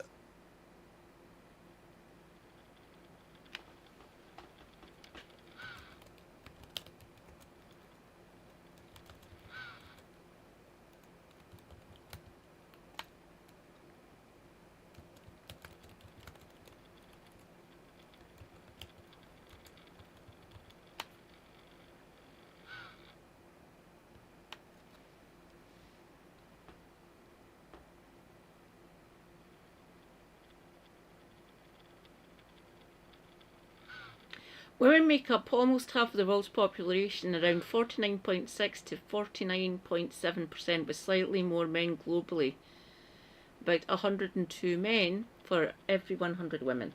I thought it was more. I thought there was more of us. But this varies significantly by region, with more women in older age groups in some countries having higher female populations due to factors like life expectancy and migration.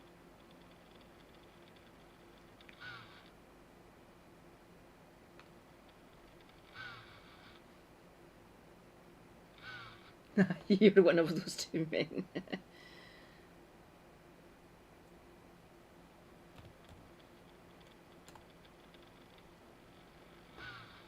Oh! I was right for the UK. There's more of us. Women make slightly over half of the UK population, with recent estimates, so between 2022 to 2023, placing females at around 51% of the total population, a consistent trend with figures from the census 4 years ago, nearly 5. Oh, that's England and Wales, it's no showing us. That's for the UK, not England and Wales.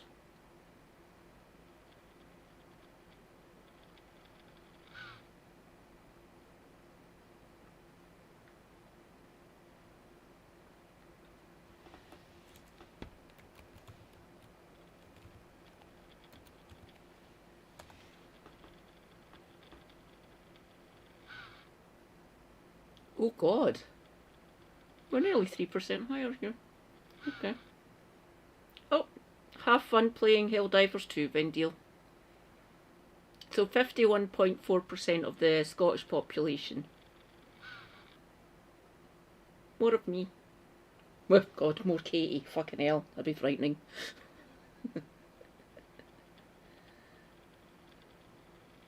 Of all global GDP, flows from poor to rich nations. That comes as a consequence of, for example, interest charges on loans provided to developing countries that they... Stay hydrated. Self-care is good care. Take meds if you need to take any. Stay based.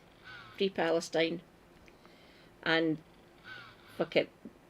Throw a milkshake at Carl Benjamin if you ever see him. will never be able to afford to repay. It will come because of the or payments that they have to make to use technologies transferred to them, supposedly in the name of aid by large countries, but which actually are extractive as a consequence.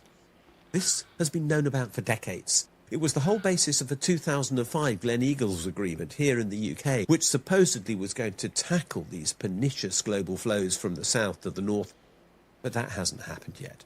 The exorbitant privilege of the wealthy nations of the world continues to oppress those in real need. And as a consequence, everywhere there is a threat to democracy. We can see geographical division even inside the UK. The countries of the UK have very different economic outcomes. Scotland, Wales and Northern Ireland are all told you can't afford to be independent because you are not the same as the south east of England, which does not take into account the fact that the south...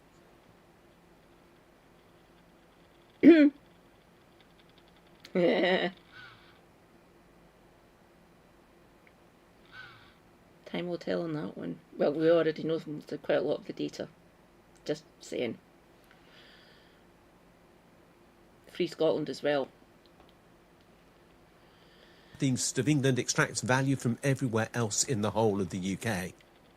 We see this inequality dividing people as to their education. We see wealth buying access. We see austerity eroding solidarity. And we see political capture becoming inevitable. And that is evidenced in all our major political parties. There are other options. And this is what the report makes clear. And I think that is welcome. What it makes clear is that progressive taxation works. In other words, tax is a powerful instrument for reallocating resources within the world. And that's something that we've known for a long time. Redistribution reduces inequality. And the tools are known. I've been talking about them and writing about them for ages. We could tax income from wealth more. We could simply equalise rates on tax between income and wealth, and that would make the first major contribution. We could tax capital gains at higher rates. We could increase the tax rate on the world's major corporations. We could increase the income tax rates on those who are very wealthy. All of this is possible before we even get to the point where we discuss a wealth tax. I'm not saying we don't discuss a wealth tax. I just say we do the other things first. But the barrier is political will. The options exist. The option to use them is denied to us because politicians will not let us have that discussion. There are three unavoidable conclusions for the UK as a result. Inequality is constructed and is reversible, is the first of these. We can change the situation that we live with. There is no reason why 1 in 6 households in the UK should suffer food poverty. In other words, there are people who go without either food for a day or who at least reduce their food consumption for a whole day every week because they cannot afford to feed themselves properly. We do not need 1 in 5 families having to struggle to make financial ends meet to pay essential bills. And we do not need to have climate policy fail because redistribution will not take place. And most particularly, our democracy could survive, but it can't if there are extreme concentrations of wealth. So we have choices that are available to us. We must decide whether we wish to preserve democracy or not. We must decide whether we wish to tackle authoritarianism that protects wealth. We must decide whether we will challenge disguised fiscal discipline imposed upon us to actually maintain the divisions within our society. We must decide whether we want to care. What we must do is realise inequality is not natural, it's chosen. And a fairer society requires different choices. And that responsibility is political. We could, therefore, have a fairer world. We could have a world where people are valued. We could have a world where everyone has their needs met. We could have a world where people did not need to live in stress because of their inability to pay the bills despite their very best efforts. We could have a world where children did not need to grow. Speaking about food poverty, I'll use myself, this household, as an example. We may be on benefits, don't get me wrong here, but that genius lying in his bed is just amazing. The reason I don't eat some days is because of the jaws, for health reasons. It's not because we can't afford to feed me. I struggle to eat. And I've also got lower GI tract issues as well, because of previous NSAIDs that I took when I was younger. So we managed to get enough food into the household. I just decide whether I'm going to eat or not. And he's reduced how much he eats as well and changed his diet, because he was in a risk group. Well, he's over 50, so they're rolling out checking men above 50, I think. Or was it 45? I think it might be 50. So men above the age of 50, they're all getting checked for cholesterol and high blood pressure and things of that nature. So he was advised to take pills, statins, or go on blood pressure meds. But he didn't do that. He changed his diet and quit drinking. He's not had a drink for over 3 months now. Round of applause for Super Hubby. I nearly fucking destroyed myself. So I'm taking it easy.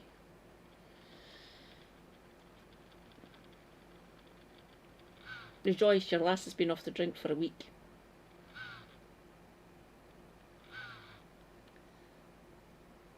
Up in poverty, we could have all these things and still manage the consequences of climate change. We could have a future, in other words. That's what this report says. But we have to decide we want those things. And right now, our politicians are deciding they don't. And that's the problem. Oh, I'll do that one. That's in my stream videos you think section. Our politicians have got this wrong? Would you prefer a fairer world? There's a poll down below. Thanks for watching this video. If you've enjoyed it, please do click the like and subscribe buttons, because they do genuinely help us spread the word on YouTube. As importantly, everyone, go and follow Richard J. Murphy. He is quite good. His editor's his son. Videographer and things of that nature, so he does all the videos and things. All the editing and shit. could you have a look at the section below this video where it says more, and there you'll find a link to my blog. And if you follow that for the specific link to the blog entry related to this video, you'll find a transcript of this video and lots of other related material, plus a ChatGPT prompt that you could use to write a letter to your MP on the contents of this video, which will turn you into a campaigner, which will be a great thing to do. Finally, if you do appreciate the work we're doing, can you think about giving us a donation? If you'd like to do so, there's a link below Or you can find one on my blog where there's a Ko-fi button saying, please buy me a coffee. Thanks a lot, and we'll see you again soon. Thanks, Richard.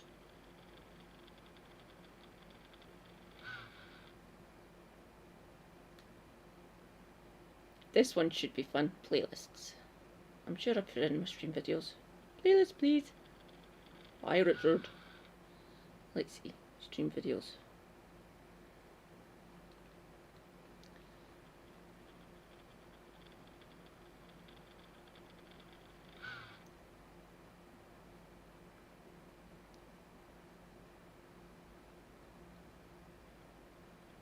Few things are more in right now than hatred. Following an up and down few decades, it has come...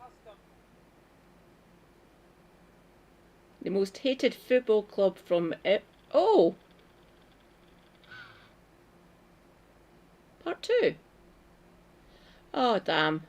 Okay, right.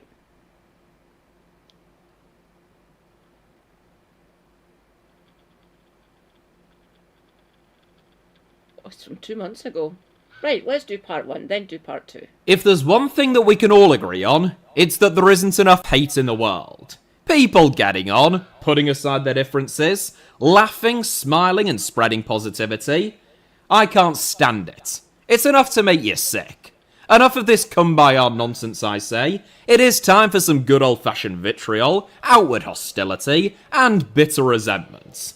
That's why today's video is all about hatred, and specifically, the hatred of football clubs. Now, in fairness, whilst hating people because of their gender, race, or sexuality is fairly puerile, because it is based on nothing but mindless bigotry, hating football clubs can often be perfectly reasonable and very well justified. Take Saudi Pro League club Neom, for example, who, as I recently made an entire video about, are a state-owned football club named after a dystopian city which doesn't exist yet, as part of a dictator's obscene vanity project, in which thousands of brutally exploited South Asian migrant workers have already been killed, so it would be perfectly reasonable for a neutral to not be especially fond of them. Or Arsenal, to give another example, because some of their fans are quite annoying. Both equally valid. Right, that's enough of my silliness. The premise of today's video is simple. I am going to take a look at some of the most hated football clubs in every country, crowning one of them as the most hated of all, based upon extensive dialogue with local fans and experts, meticulous historical analysis and polling data, and just pure vibes. I mean, you really cannot underestimate the importance of bad vibes. I should begin by saying that I won't literally get through every single country on Earth today, because there are over 200 of them, so the title is blatant misinformation and clickbait, but if you already hate me for that, then I consider that to be you getting on board with the spirit of the video, and a job well done. If I did every country all in one go, then this video would be, conservatively, about 8 hours long, so instead, today we're looking at the most hated clubs in each of the 20 countries which are ranked as having the world's strongest domestic leagues, and if this video hits 10,000 likes, I will make a part 2 looking at the next 20 strongest leagues or countries, and so on and so forth, until literally every country is accounted for, if there's enough demand. So really, the onus is on you here. Without further ado then, who is neither a club nor a country but a player, and a beautiful player at that, who only Satan himself could hate, here are the most hated clubs from every country in the world, Part 1. England. MK Dons. England is ranked as having both the strongest and the 7th strongest leagues in world football, the latter of which, the Championship, seems a little generous to me, but that is why we start there. Well, that and my unwavering sense of newfound patriotism, of course. Historic polling, most of it from the 2000s, will tell you that Manchester United are the most hated club in England, but that is because they were winning everything at the time. As a rule, unless a team is known for something especially egregious, like employing Steve Evans or being named in the Epstein files, a country's most successful club is a fairly safe bet to also be their most hated. Manchester United are rubbish now, though. I mean, like, properly dog turd, so everyone loves them.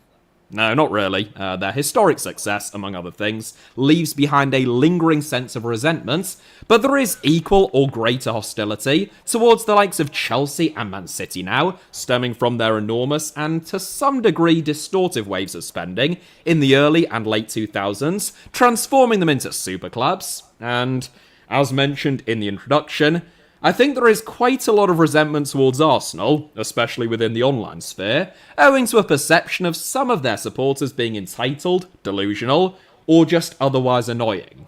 I should clarify, I am not stating that is my view. I, of course, love all Arsenal fans, especially those who choose to support me additionally by becoming channel members, but it is just a perception which undoubtedly exists, and it would be remiss of me not to mention it.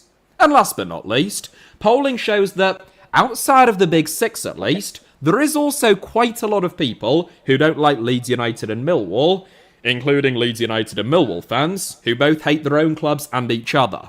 Leeds have historic rivalries with the likes of Man United, Chelsea, and even Cardiff, Derby, Liverpool, and Millwall themselves, in addition to all of the club's Yorkshire rivals, and a general resentment that developed during Leeds' most successful era under Don Revie in the 1970s has added to the hatred towards them. Meanwhile, Millwall have rivalries with West Ham, of course, Leeds, Palace, Charlton, Portsmouth, Everton, and even Gillingham, among others, and have further endeared themselves to certain fan bases by choosing to smash up local pubs and their stadiums over the years.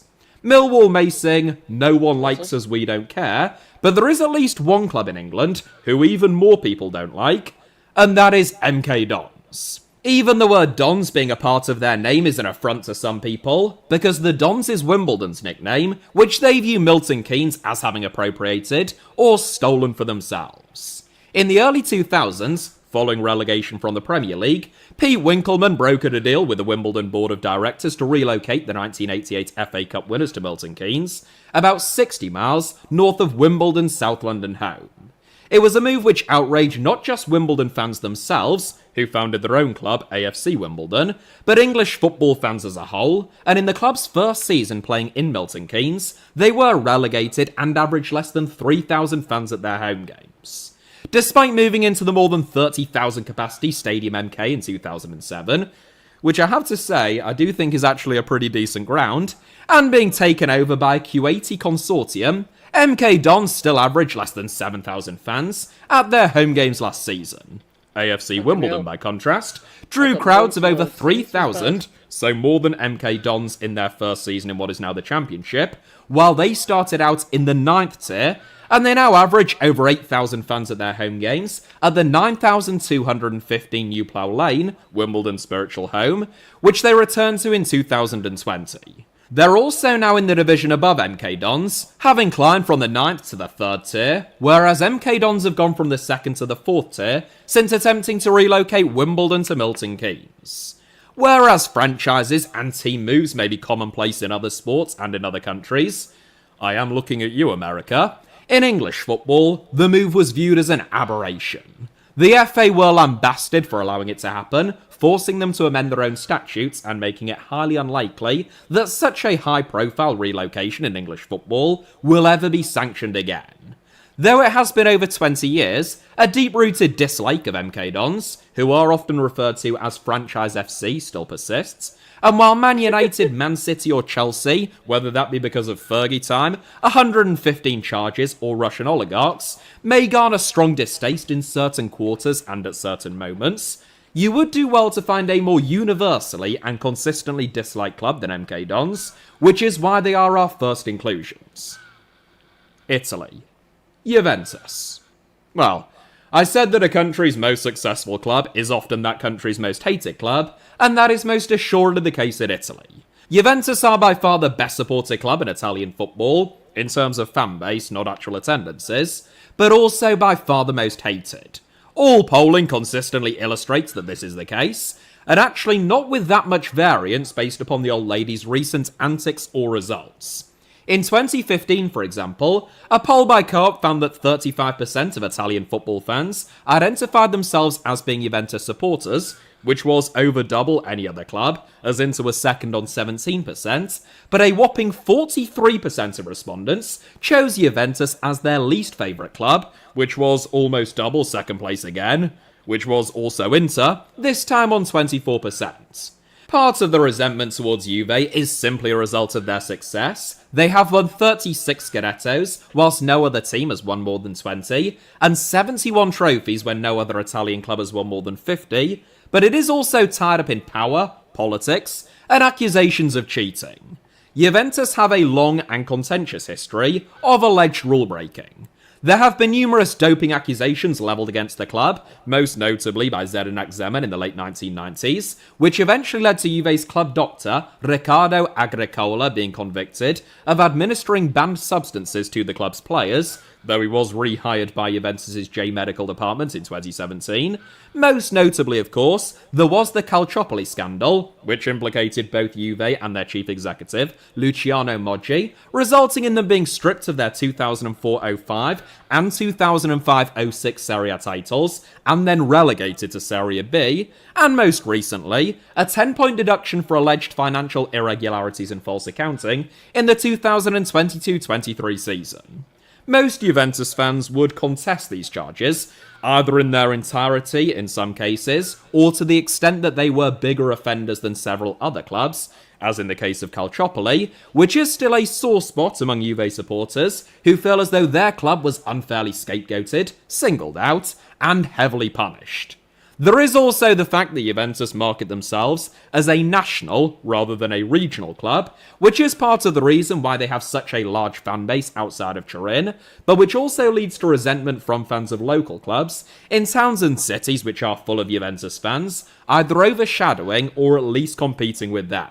Inter are, by most metrics, probably Italy's second most hated club, at least in part due to extreme resentment from many Juventus fans, tied up in some of the aforementioned scandals, along with a cross-city rivalry with AC Milan of course, and there is also a fair bit of bad blood involving Lazio, both on the part of their bitter city rivals Roma, but also as a result of the notorious fascist and racist elements of Lazio's ultras and supporters, who have performed fascist salutes, racist chants and abuse, displayed Mussolini tributes, and even celebrated the Holocaust. Yeah. I mean, they didn't get the nickname Nazio for nothing. And last but not least, a quick shout out to Italy's very own MK Dons, namely Union Brescia, a club that was founded in 2025 by buying Feralpisalo's Serie C licence and relocating the club to Brescia, after the city's primary club, Brescia Calcio, was dissolved at the end of last season.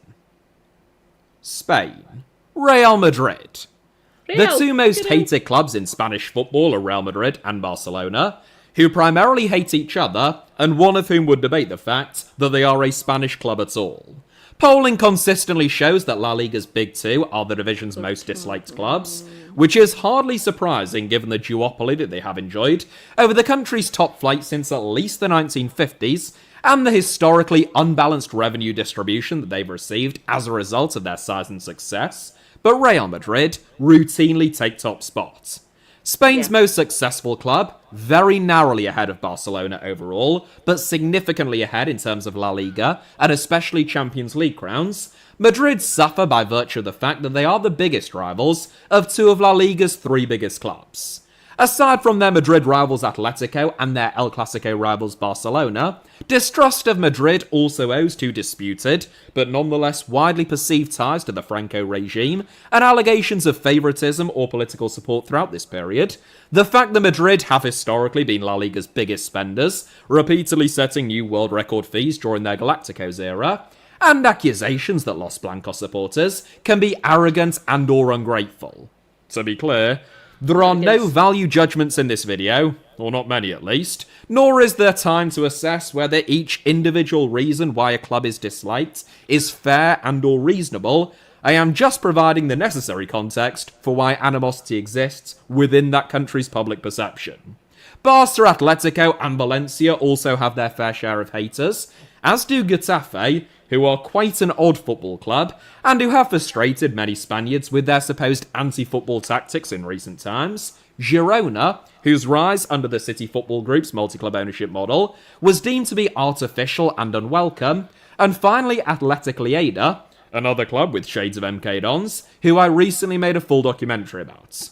I recommend watching it, and I suspect that by the end of it, you too will hate them, possibly even more than Real Madrid. Germany. RB Leipzig. This one probably doesn't require too much explanation. German football is revered all over the world for their 50+1 rule, and resistance to allowing corporations, billionaires or nation-states to seize control of their clubs and local institutions. And RB Leipzig are by far the most egregious affront to German fan culture and those principles. Founded in 2009, after the Austrian energy drink brand Red Bull purchased the playing rights of fifth... Rejoice! Some random geek is lurking in the void. In both voids. Watch out for the tardigrade geek. Everyone, go and follow Some Random Geek. They are awesome.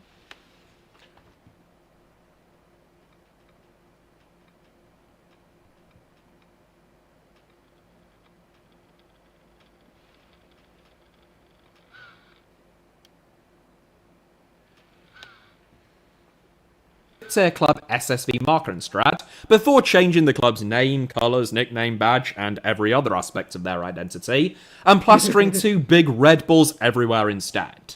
Leipzig's rise was rapid, going from the 5th tier to the Bundesliga in only 7 seasons, and qualifying for the Champions League as runners-up in their debut Bundesliga campaign. Because the DFB prohibits football clubs from having company or brand names in their own names, unlike Red Bull Salzburg or the New York Red Bulls, RB Leipzig's actual name is Rasenballsport Leipzig, but that has little impact on Red Bull's ability to use Leipzig, who are the biggest club within their multi-club ownership group, as a marketing tool. Over 15 years since their foundation, Leipzig has still met with banners, chants and protests which make the strength of feeling, in opposition to them plainly apparent. Last season, Leipzig's pre-season friendly against Rot-Weißer Erfurt was cancelled due to Erfurt fans pressuring their club not to host them, and no one above the 3rd tier would agree to play them. This season, Leipzig's only pre-season against domestic opposition was against 4th tier ZFC Meiselwitz at their 5,260 capacity blue chip arena. And I would like to apologise to them for that pronunciation of their name. There were celebrations among many German fans last season when Leipzig failed to qualify not only for the Champions League, but for European football for the first time in 7 years, after finishing 7th in the Bundesliga. Before Leipzig, there was Hoffenheim, a village club who were broadly despised for the same reasons, bankrolled from obscurity to the Bundesliga by local billionaire Dietmar Hopp. And before Hoffenheim, it was Bayer Leverkusen and Wolfsburg, the company clubs of German megacorporations Bayer and Volkswagen, who drew much of that ire. Bayern Munich also tend to rank pretty high on the hatrodometer as per most polling, as a result of FC Hollywood's antics, hegemonic success particularly during the modern era, and the distorted spending power which allows them to poach virtually all of the league's best players. And then, of course, you have also got the likes of Hansa Rostock, Dynamo Dresden, and Chemnitzer, whose supporters or ultras links to far-right and neo-Nazi movements, and support for those causes, doesn't always make them universally beloved. Chemnitzer have an infamous hooligan group called Hunar Ra, which is short for Hooligans, Nazis, Racists, and when the group's leader died in 2019, Chemnitzer held a minute's silence for him. Chief Executive Thomas Ulhig was later forced to resign, and several members of staff were sacked. Nonetheless, RB Leipzig still take the crown, somehow managing to be less popular than literal neo-Nazis. It's an achievement of sorts, I suppose. France. PSG. There were conflicting views when the Qatari state bought PSG in 2011, some of which still persist, as to whether it would make the league more competitive and drag them closer to Europe's 4 strongest leagues, or whether their spending power would erode all sense of sporting competition within the French game and turn Ligue 1 into a one-team league. You could argue that both things have materialised. PSG are certainly France's strongest performers when it comes to their UEFA coefficients, but there can be no doubts about the second. Unlike RB Leipzig, PSG were a storied and historic club with a fantastic fanbase before the billions of Qatari rials rolled into the Parc des Princes, but that hasn't stopped them from being hijacked as an economic, cultural, and political sportswashing project, an intensely disliked one at that. PSG have won all but 2 of the last 13 Ligue 1 titles, having only ever won 2 before the Qataris arrived, which is unsurprising given that they outspend the next highest spending club in Ligue 1 by a ratio of over 4-1, and the lowest spenders by a ratio of more than 25-1.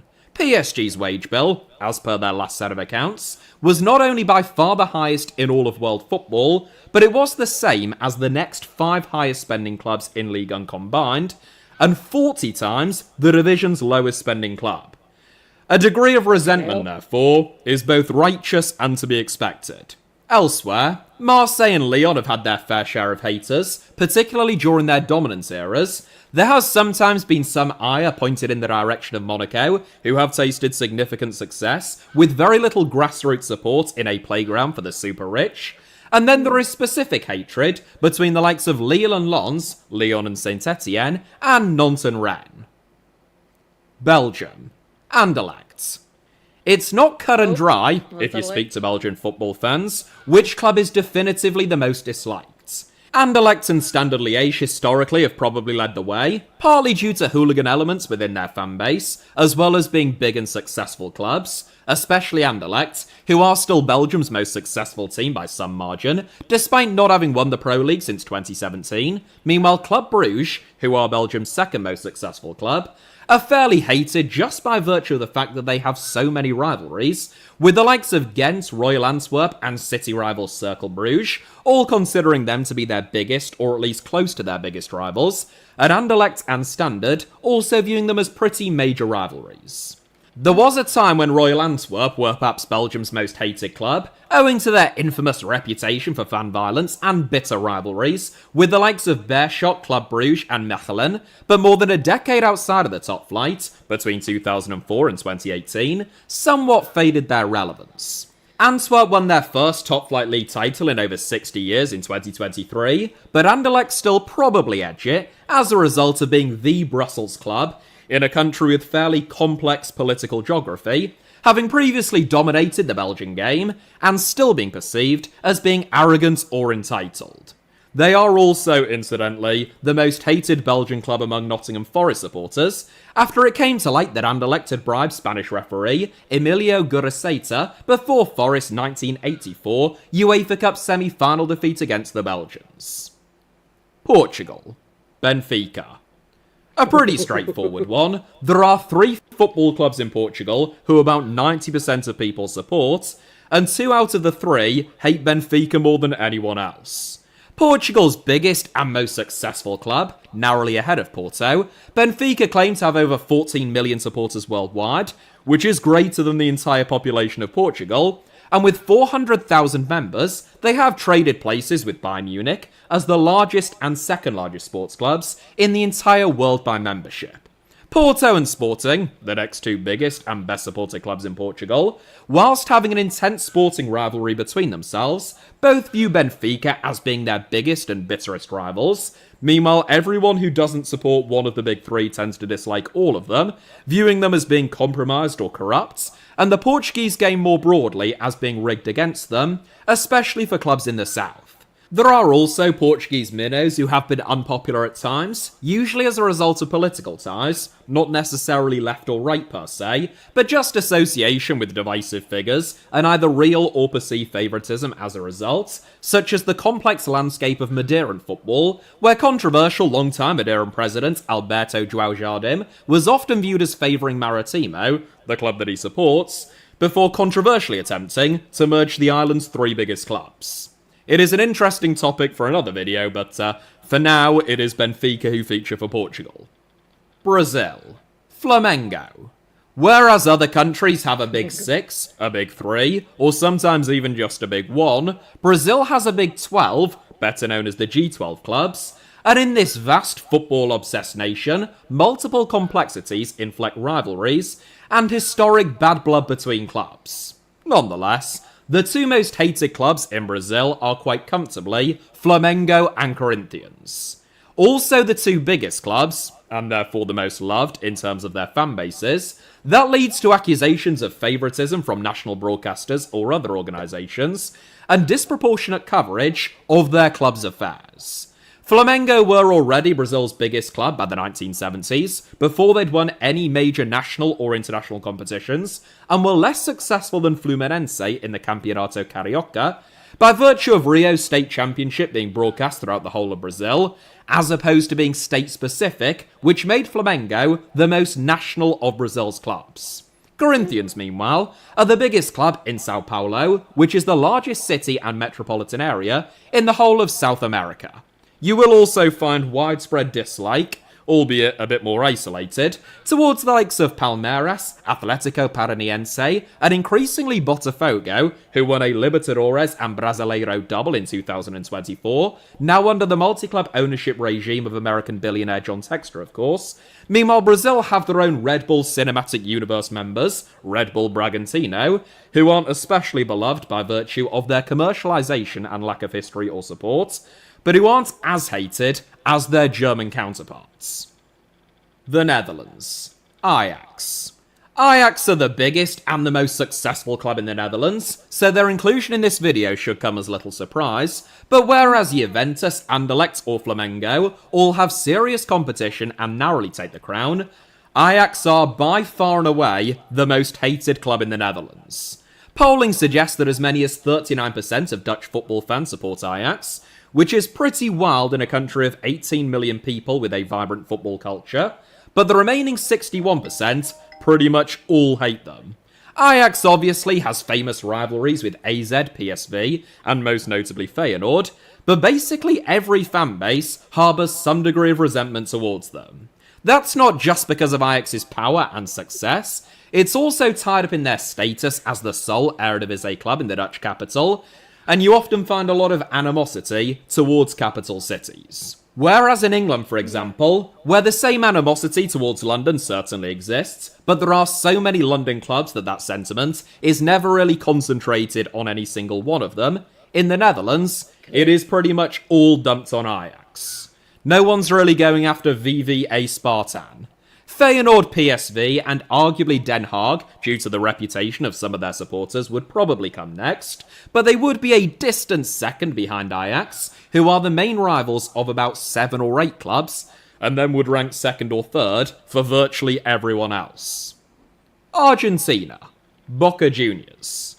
Boca Juniors and River Plate are Argentina's 2 biggest, most successful, and most hated clubs. They both despise each other in equal measure, but nationally, and indeed continentally, Boca come in for the most fire by virtue of accusations of unfairness or outright cheating, which became especially prevalent during the 2000s. Boca had a brilliant team at the time, but their 4 Libertadores crowns involved numerous contentious decisions, which has left a sour taste in the mouths of many of their opponents. A mutual hatred of Boca, ironically, is one of the few things that actually unites Derby Paulista rivals, Corinthians and Palmeiras. Of course, having Argentina's largest fanbase and having been very successful has also put a target on their back. River Plate and Independiente would be next, along with Deportivo Riestra, the smallest club in the Primera Division.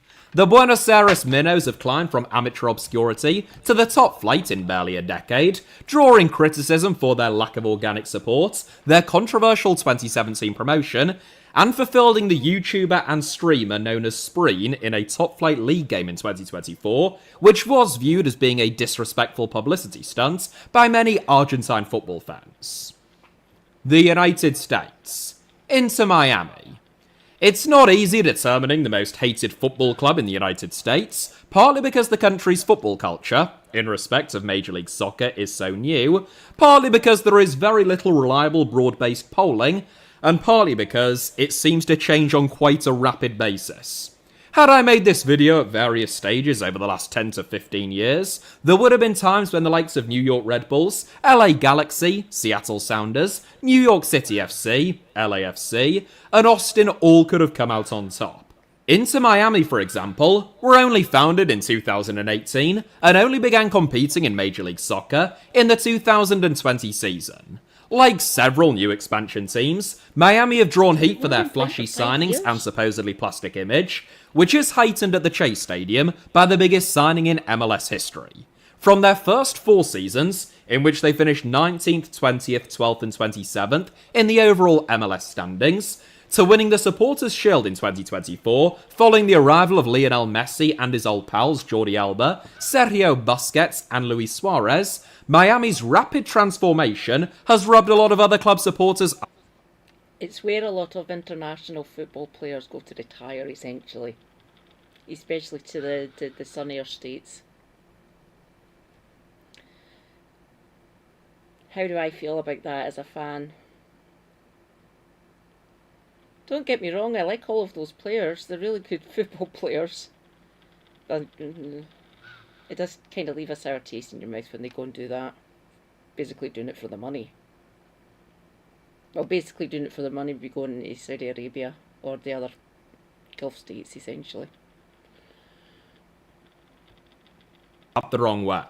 Factor in their dubious qualification for the Club World Cup, ahead of MLS Cup winners LA Galaxy, in a clearly manufactured move to insert Lionel Messi into the tournament by FIFA, and Miami very narrowly feature ahead of a whole raft of clubs who are not all that far behind. Mexico. Club America.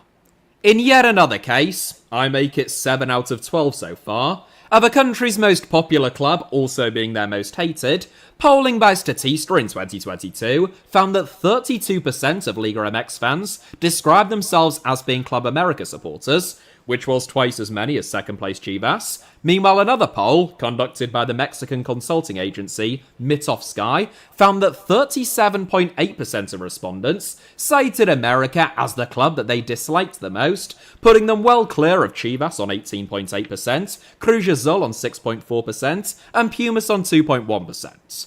In addition to having the largest fan base and having won a record 16 Liga MX titles, the fact that Club America have been owned by Televisa, the largest media group in Mexico since the late 1950s, has long led to accusations of favoritism towards the Mexico City Giants. Japan. Urawa Red Diamonds. As in the United States, professional football is still in its infancy in Japan, and various clubs have attracted the most heat on them since the J-League was founded in 1992. Also, as in the US, and in fact, to an even greater extent, no one team has totally dominated Japanese football. Tokyo Verdy, formerly Yomiuri Football Club, were once Japan's most resented team, owing to their association with the Yomiuri Publishing Group, hence their name, who also own Japan's biggest and most successful baseball team, the Giants, but that cooled off with a change of name and of ownership, along with a lack of success. Similar attention has been put on Kashima Antlers and their funding in the past, as the J-League's most successful club. Meanwhile, Yokohama F. Marinos are jointly owned by Nissan and the City Football Group. Urawa Red Diamonds, though perhaps more hated a decade ago, still take the thorned crown for now though, by virtue of their large and at times obnoxious fanbase. The Mitsubishi-owned J-League Giants are infamous for their right-wing and ultranationalist ultras, who have sometimes sullied the fine name of Japanese football as a whole. Urawa Reds fans have previously displayed the Rising Sun flag, which is synonymous with Japan's imperial-era aggression and war crimes, sung anti-Korean chants, and racially abused players. In 2014, supporters unveiled a banner which read, "Japanese only," reportedly directed at forward Tadanari Lee, who, despite being born in Japan and being a full Japanese international, is the child of third-generation Korean parents. Pretty wild. Urawa Red Diamonds were forced to play their next home game behind closed doors. Croatia. Dinamo Zagreb. Dinamo Zagreb are the biggest and most successful club in Croatian football. I pronounce it Dinamo Zagreb. Each to their own, I guess. Obviously, different language. But the reason why they are so widely resented is a little bit more complex than that. For more than a decade, convicted criminal Zdravko Mamic ran the club like his own personal fiefdom, becoming not just the most powerful person at Dinamo, but in all of Croatian football. Then there is Dinamo's ultras, the Bad Blue Boys, who have a history not only of hooliganism and violence, but also of Croatian ultranationalism and far-right extremism. Bit of a theme emerging here. Their headquarters were decorated with graffiti dedicated to Ante Pavelic and Adolf Hitler in 2018, just because I know that some people think that the term far-right can be overused, and BBB members have also sung a Stasi chants in the recent past. There are lots of complexities to lots of these inclusions, it should be said, but I have made an entire video about Dynamo, should any of you be interested in more detail. Hajduk Split, NK Osijek, HNK Rijeka, and even Slaven Belupo also have had their fair share of haters, but Dynamo, who have won a record 25 league titles, 17 Croatian Cups and 8 Croatian Super Cups, undoubtedly reign supreme, both in terms of trophies and being despised. Poland. Legia Warsaw. The most heated rivalry in Polish football is the Krakow Derby, also known as the Holy War, between Wisla and Cracovia. Meanwhile, Ruch Chorzów have an impressive number of haters for a club that hasn't won an Ekstraklasa title since the late 1980s. Legia Warsaw have a perfect cocktail of hate though.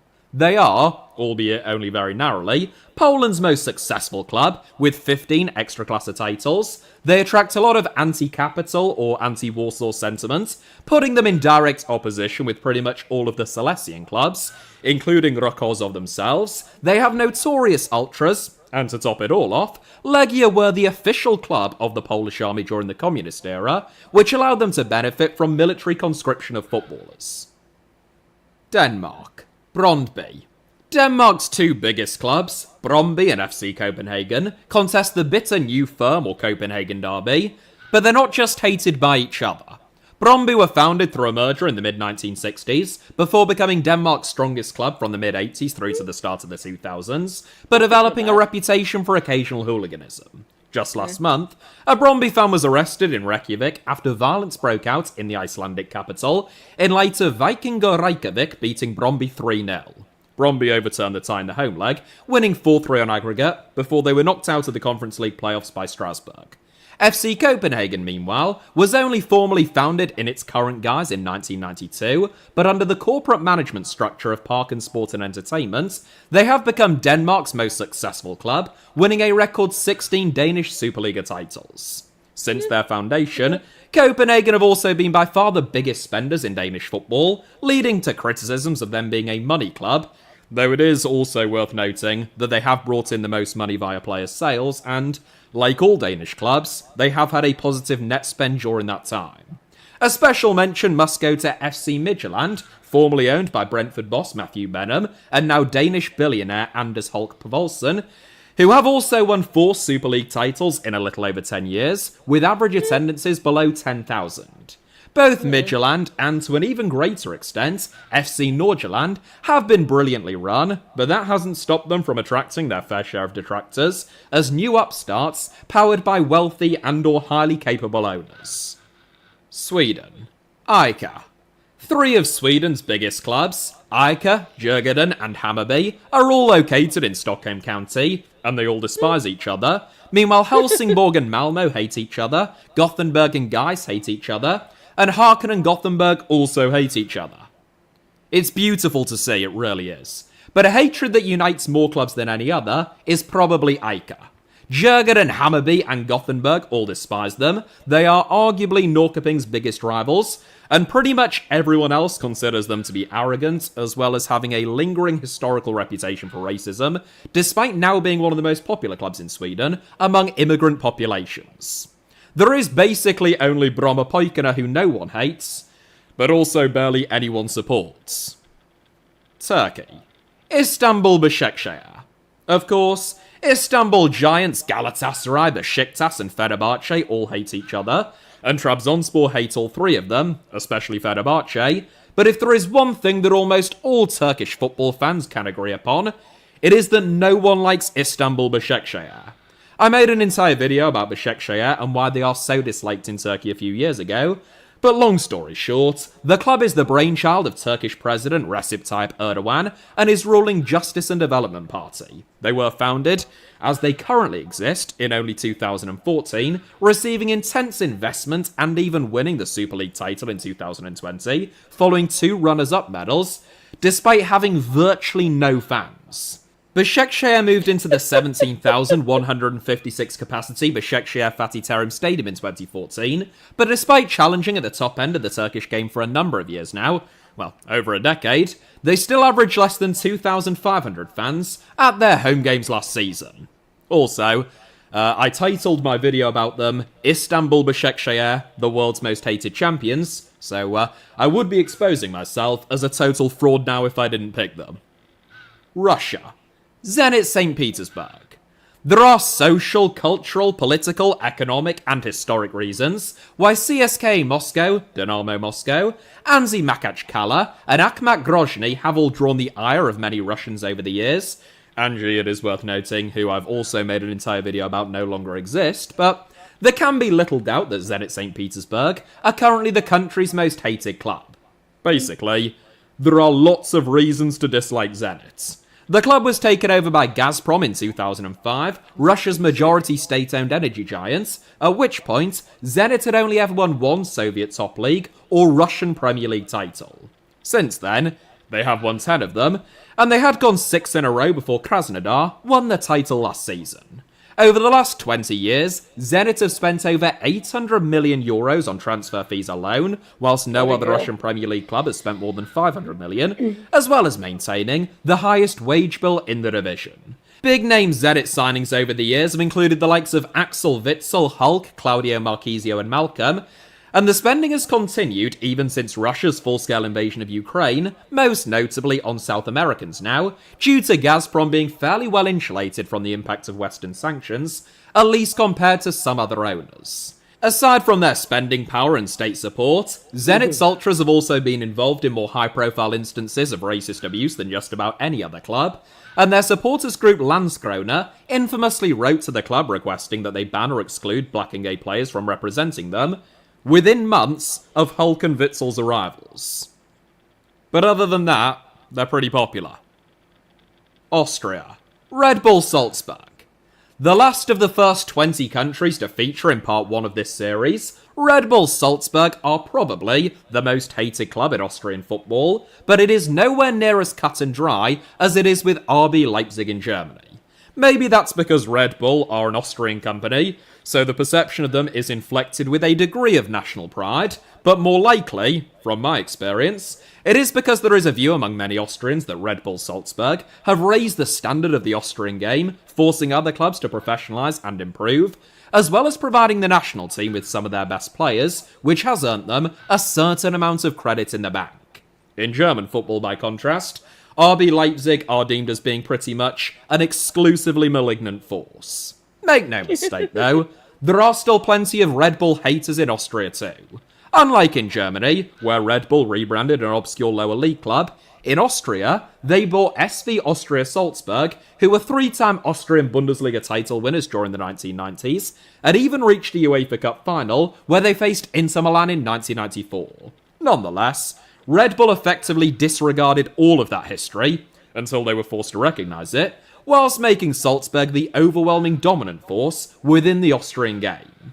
Between the 2006-07 and 2022-23 seasons, Salzburg won 14 out of a possible 17 Austrian Bundesliga titles, including a run of 10 straight titles, some of them by enormous points margins. Red Bull, of course, outspent everyone else, making Salzburg an integral part of their multi-club ownership model, in addition to operating second-tier FC Liefering as a farm team for their own prospects. Salzburg's run of 10 straight titles came to an end in the 2023-24 season, with Sturm Graz winning back-to-back Austrian Bundesligas, and, as is becoming a bit of a theme, I have made a whole video about them and their recent demise, which critics described as being masterful, enthralling, and, well worth watching straight after this if you've got the time. Lask, Admira Wacker and Rapid Vienna are probably Austria's next most hated clubs, but despite a complex story overall, Red Bull Salzburg retain top spot. So that is it for the most hated clubs from the 20 leading football countries, and I should clarify, that is not my view of the top 20 domestic leagues for any angry Czechs, Saudis or Australians who might happen to be watching, but you'll just have to hit the like button if you want a part 2. I don't make the rules. Actually, I quite literally do on this occasion, but that's not really the point. Thank you all very much, as ever, for watching. Hit the like button if you enjoyed today's video. Let me know your thoughts down below in the comments. And, of course, make sure that, like Rihanna, you are subscribed and have notifications turned on for this channel. And also my second channel, Alfie Potsama, both of which should be about to appear on your screens now, along with a couple of videos that you might enjoy watching after this one. I can't promise anything, but you might. You can also find me on various social media platforms, typically via the username @HITC7s, though not on TikTok, that is someone pretending to be me. And also, you can support me additionally these days, should you wish to do so, and be financially capable, either via the Alfie Potsama YouTube channel, where you can become a channel member, or even better still, via buymeacoffee.com/Alfie Potsama, where you can also become a channel member, but Google don't keep 30% of it. That's all from me. I hope that you all have a sensational week and month, why not? I'll see you all next time. Please take care out there. I love you. Cheers.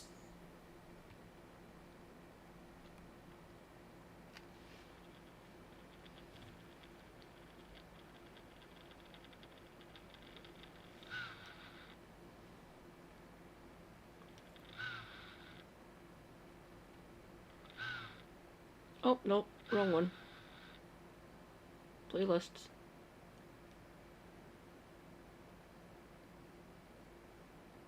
Red Bull does suck. Stream videos. Not watch later. Part 2! Part 2. It has come back into fashion even more emphatically than baggy jeans. And you'd have to say few things are more in right now than hatred. Following an up and down few decades, it has come back into fashion even more emphatically than baggy jeans. And you'd have to say, objectively, with significantly worse consequences.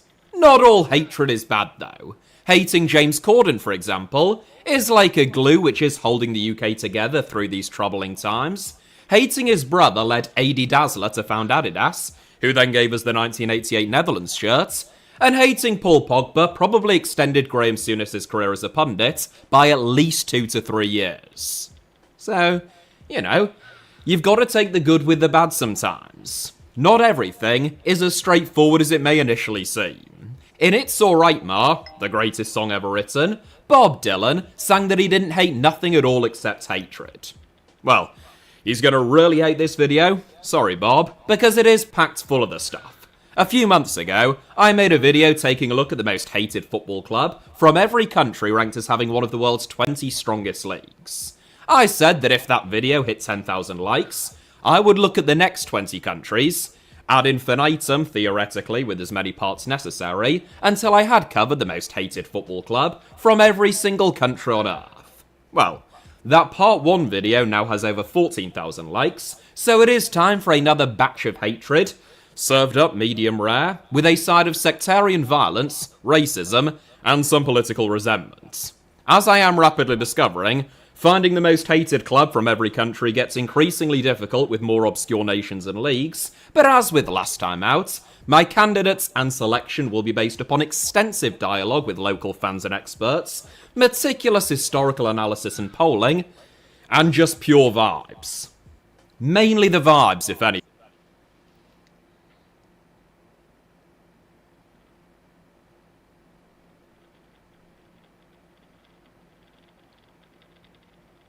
Oh, Blues Raspberry. Joan Baez. Wow. And if you disagree with any of my selections, and subsequently hate me for it, then I only appreciate you getting into the spirit of the video. Right, without further ado, who only a monster could hate, look at that face. Here are the most hated football clubs from every country on Earth, covering countries ranked 21st to 40th, not by me, before you hate me for that too, and just smash the like button enough times and you will get your part 3 for any Bulgarians or Iranians who might be watching. Yes, you are ranked within the 41st to 60th bracket, I'm afraid. Switzerland. FC Basel. It is hard to believe, having visited Switzerland last summer for the Women's Euros, and having found it to be one of the most orderly and well-behaved countries I've ever visited, but Swiss football fans are among some of the most violent in Europe. The Swiss were recently ranked as the 6th worst behaved fans in Europe, out of 50 countries, with men aged between 19 to 29 reported to be the most unruly demographic, according to information which was gathered by Switzerland's Hugan database. Which is surprising, really, because you'd think that it would be 80-year-old women. Basel-Stadt is the richest canton in Switzerland by GDP per capita, and just about the richest region in Europe, but that doesn't stop FC Basel fans from being very naughty boys sometimes. Most famously, or infamously, hundreds of Basel hooligans rioted and invaded the pitch following their defeat against FC Zurich, which ended their title hopes in 2006, leading to over 100 injuries and 15 hospitalizations. Basel don't have it all their own way. Zurich rivals FC Zurich, Grasshopper and Young Boys all have their fair share of disorderly supporters, most of them being young boys, ironically, as we've already established. Nor is hooliganism the only reason that people have beef with Basel. The club's success and dominance during the 2010s bred resentment, along with their consequent financial strength, which is aided by having the league's biggest and most profitable stadium, and their club-specific rivalries, which all help them to sneak into top spots. Basel are the biggest rivals of Zurich duo FC Zurich and Grasshopper, along with one another, of course, owing to both a competitive rivalry and a geographic one between the two cities, as well as Young Boys. Meanwhile, Luzerne fans also aren't especially fond of them. There isn't a great deal to split Basel, FC Zurich and Grasshopper, but Basel, boosted by regaining the title last season, probably just about edge it. Norway. Mulder. Scandinavian football is always a minefield of hatred and overlapping rivalries, and Norway is no exception. Mulder hate Rosenborg and Ålesund, Rosenborg hate Brann and despise Mulder, Viking hate Brynn and Brann, Brynn and Brann both hate Viking, Brann also hate Vålerenga and Rosenborg, Tromsø and Bodo Glimt hate each other, Fredrikstad and Sarpsborg despise each other, and Vålerenga hate both Lillestrøm and Lyn. It's really beautiful to see. Rosenborg were utterly dominant from the late 80s to the mid-2000s, which undoubtedly, as tends to be the case in most countries, made them the most hated club. Vålerenga, Lillestrøm and Fredrikstad have all had notable incidents of hooliganism in the past, and Bodo Glimt's recent success, which has earned them rave reviews internationally, including on this channel quite recently, has bred plenty of domestic resentments. Mulder, accused of being a plastic club bankrolled by billionaire businessman Kjell Inge Røkke, are the most hated though, and I have Norwegian subscriber Christopher to thank for backing up that suspicion. Following part 1 of this series, Christopher polled his followers in an effort to determine Norway's most hated club, whittling down a group stage of 32 clubs to a knockout stage, and eventually a 2-team final. Over 16,000 votes were cast in total, as Mulder came out ahead of Vålerenga with 77% of the vote in the final. Meanwhile, Bodo Glimt and Brann featured in 3rd and 4th.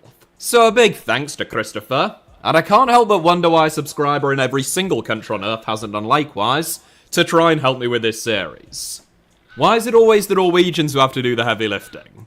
Kjell Inge Røkke, incidentally, Mulder's billionaire bankroller, was also heavily involved in relocating Wimbledon to Milton Keynes in the mid-2000s, which means that he has played a key role in the development of the most hated football clubs in 2 separate countries, and in making them so widely despised.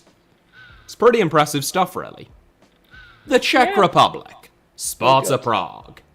Before I call them the most hated club in the Czech Republic, well, I suppose I've already done it now, I have to thank Sparta Prague for granting me access to the Great Strahov Stadium, which is the biggest stadium in the world, for my first ever video on the Alfie Potshamer YouTube channel. Everyone who I spoke to at the club, which was primarily their media and comms guy, were incredibly generous with me, so I can't say that I hated any of them. The Great Strahov Stadium now serves as Sparta's training ground, and if you haven't already, then you should definitely go and watch my video about the stadium, which is fascinating, if I do say so myself, and has a capacity of 250,000 straight after this one. Notwithstanding any of that, Sparta Prague are the most hated club in the Czech Republic, or Czechia. The country's biggest club, along with city rival Slavia, and the most successful, with 38 top-flight league titles, 16 Czech Cups, and 3 Metropa Cups back in the day, which was a Central European predecessor to the European Cup, now the Champions League. Animus towards Sparta stems from a combination of their success, the billionaire backing of Daniel Kretinsky, who also owns the Royal Mail and part of West Ham, and the behaviour and far-right tendencies of some of their supporters. Sparta fans, and even their captain Pavel Horvath back in 2007, have been known to perform fascist salutes and Sieg Heils, displaying Nazi symbols, and performing recurring anti-Semitic chants towards their city rival Slavia. Now, call me woke, but I can't agree with that. Sparta don't either, as a club at least, having denounced the fasci aspects of their fanbase on multiple occasions, and no one who I spoke to at the club ever Sieg Heiled or praised Hitler, which, I must admit, I was very pleased about. Their rivals Slavia come a close second, but Sparta take the crown. Greece. Olympiakos.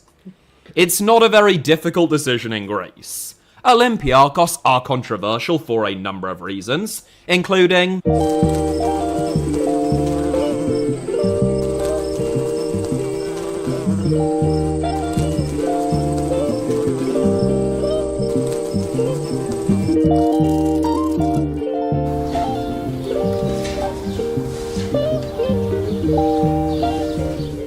and that's why they're so hated. Colombia. Atlético Nacional. It's another very easy inclusion, this time courtesy of Colombia. The only thing more universally hated by Colombians than Atlético Nacional is Bogotá's Transmilenio. If you know, you know. As is quite often the case, Atlético Nacional are both Colombia's biggest, most successful, and most hated club, having won a record 18 league titles, 7 Colombian Cups, and 2 of Colombia's 3 Copa Libertadores. Whereas Deportivo Cali have lost 2 Libertadores finals, and America de Cali have lost a record 4 without lifting the trophy, Nacional have won 2 of their 3 Libertadores finals, and the club's estimated 15 million supporters don't like to let their rivals forget about it. Nacional became synonymous with Pablo Escobar and the Medellin cartel during the 1980s, who poured millions into the club, whilst exerting significant pressure on referees. In 1989, the Campeonato Profesional was cancelled, with America and Millonarios leading the table at the time, when referee Alvaro Ortega was killed by a man believed to be one of Escobar's hitmen. Efforts to bribe and threaten referees in the Libertadores, meanwhile, saw all Colombian clubs except Nacional banned from the competition in the 1990 season, which seems fair, and forced to play their games in Chile in 1991. Nacional weren't unique on this front, but they are unique in how many teams have a reason to hate them. Independiente Medellin hate them because they are their city rivals, Millonarios hate them because the game between them is viewed as a battle between Colombia's 2 biggest cities, Bogotá and Medellin. America de Cali hate them because of a rivalry, which stems back to both teams being funded by Colombia's 2 biggest cartels, the Cali and Medellin cartels, in case you were wondering, and having 2 of Colombia's largest fan bases, and then everyone else just hates them for, well, who they are. There's plenty of hatred to go around in Colombia, and much of it is directed at Nacional. Hey, it sure beats La Violencia. Cyprus. Apoel Nicosia. Cyprus punches well above its weight in terms of both club and international football, and many Cypriots would like to punch an Apoel Nicosia fan square in the jaw. Admittedly, it's not my best segue, but it'll do. Having a top 30 ranked league in the world as a divided and historically conflict-ridden island of fewer than 1 million people in the Republic of Cyprus, excluding the illegally occupied north of Cyprus, which has a separate league system and an unrecognised national team, is pretty astonishing stuff. People in the Anglophone world often don't realise just how political football fandom can be in other parts of the world, but even by those standards, few countries have a more heavily politicised football scene than Cyprus. During the Greek Civil War at the end of the 1940s, Cypriot sports clubs kicked out leftist athletes, which is how several left-leaning to far-left Cypriot clubs were formed, most notably AC Ammonia. Initially, they weren't even allowed to compete under the umbrella of the Cypriot FA and the National League system, so they formed the rival Cyprus Amateur Football Federation before eventually being admitted. The derby between Ammonia and Apoel, who the Ammonia players were kicked out of in the late 1940s, is the fiercest in Cyprus, both from a cultural, political, and indeed sporting standpoint. Apoel supporters have both performative and genuinely held right-wing views. Supporters have previously displayed a large flag featuring a stylized Nazi SS Totenkopf skull, together with their own badge according to UEFA, and frequently display symbols synonymous with the right-wing military junta that ruled Greece from 1967 to 1974. It's not just Ammonia fans who hate Apoel, but AEK Larnakas, Apollon Limassol, and AE Limassol supporters, among others. Ecuador. Barcelona SC. A club named Barcelona just about missed out in Part 1, but Ecuador's Barcelona SC don't get off quite so easily. Founded by a Catalan immigrant who named them after his hometown club, Barcelona SC are the most successful club in Ecuador, and their badge has a real familiarity about it. I can't quite place it, but I'm sure that I've seen one that looks like it before. Oh yeah, of course that's right. I'm thinking of the old Marseille Consulate badge.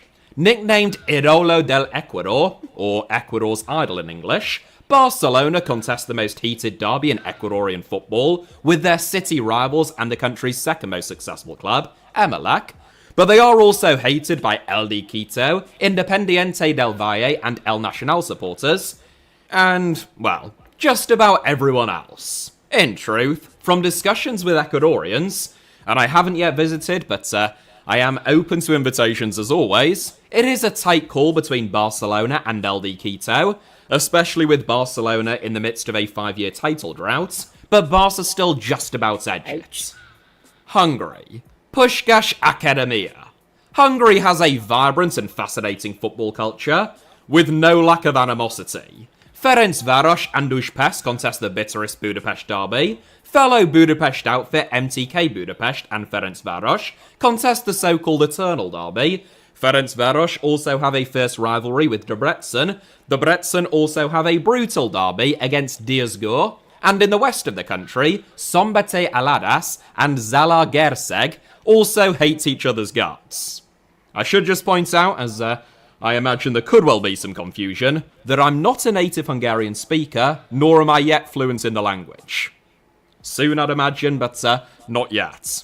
As you can also probably tell, Ferencváros would be Hungary's inclusion, were it not for the fact that Hungarian Prime Minister Viktor Orbán, who is currently facing widespread calls to quit over an alleged child abuse scandal, has sullied the country's vibrant and fascinating football culture by transforming a brand new club, founded in 2005, from a tiny Hungarian village where Orbán grew up, into one of the country's dominant forces. Puskás Akadémia's tiny but incredibly luxurious stadium, which welcomes as many diplomats, dignitaries and kleptocrats as genuine supporters, nonetheless hosts the team that finished second, for the second time, in Hungary's top flight last season, having led the division throughout most of the campaign. Resentment towards Puskás Akadémia stems from the fact that there is nothing organic about the club. They are a politically motivated vanity project, they are heavily bankrolled but have virtually no real fans, unlike Hungary's many incredibly historic clubs, and they controversially use the name of Hungary's most famous son, Ferenc Puskás. Ferencváros and, it must be said, Videoton, another club with ties to Orbán, who were previously owned and bankrolled by the Hungarian oil and gas giant MOL, before they ended funding in 2023, leading to the club's relegation last season, deserve honourable or, I suppose perhaps dishonourable mentions, but it is Puskás Akadémia, deservedly, who are the most unambiguously disliked club, without, unlike Ferencváros, anyone who actually likes them to act as a counterbalance. Albania. Partizani Tirana. One of the most difficult decisions in this series to date. I am pretty much unable to split Partizani Tirana and KF Tirana when it comes to determining Albania's most hated club, so if there are any unbiased Albanians in the comments, if such a thing exists, then feel free to weigh in with your thoughts and enlighten me and the rest of us. One thing is for sure, KF Tirana and Partizani Tirana really hate each other, contesting the aptly named The Big Derby, Meanwhile, Tirana's third club, but Albania's second most successful in terms of trophies, Dinamo Tirana, don't love either of them, but probably harbour slightly more resentment, as far as I can tell, towards KF Tirana. During Albania's communist era, Partizani were the army team, Dinamo were the Ministry of Internal Affairs' team, and KF Tirana were viewed as being the team of workers or dissidents, with some right-wing tendencies, and they were forced to change their name. Partizani supporters were sanctioned back in 2018, after they unveiled a racist banner which read, "One Greek less, one less," after a 35-year-old Greek citizen was shot and killed in Tirana. That seems bad, you know. Again, I'm a bit woke like that, so in a 50-50 call, I went with them, but insofar as I can tell, it is a very close one. Scotland. Rangers. Lots of people in the comments in part 1 seem to assume that I had left Scotland out to avoid upsetting anyone or causing any controversy, which I find grossly offensive because I have long been committed to upsetting people and causing controversy on this channel.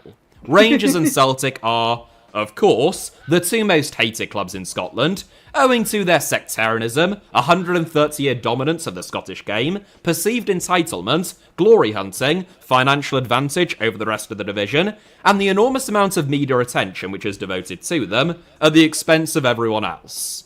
Celtic and Rangers fans famously, or infamously, aren't especially fond of one another, but Rangers probably edge it across Scotland as a whole by virtue of their Orange Order bigotry and general strangeness at times, extending all the way to flirtations with Nazi imagery, the fact that they were, for a long time, Scotland's most dominant club, even within the old firm duopoly, and the view that they cheated financially during the 1990s, to the detriment of other clubs, leading to their liquidation.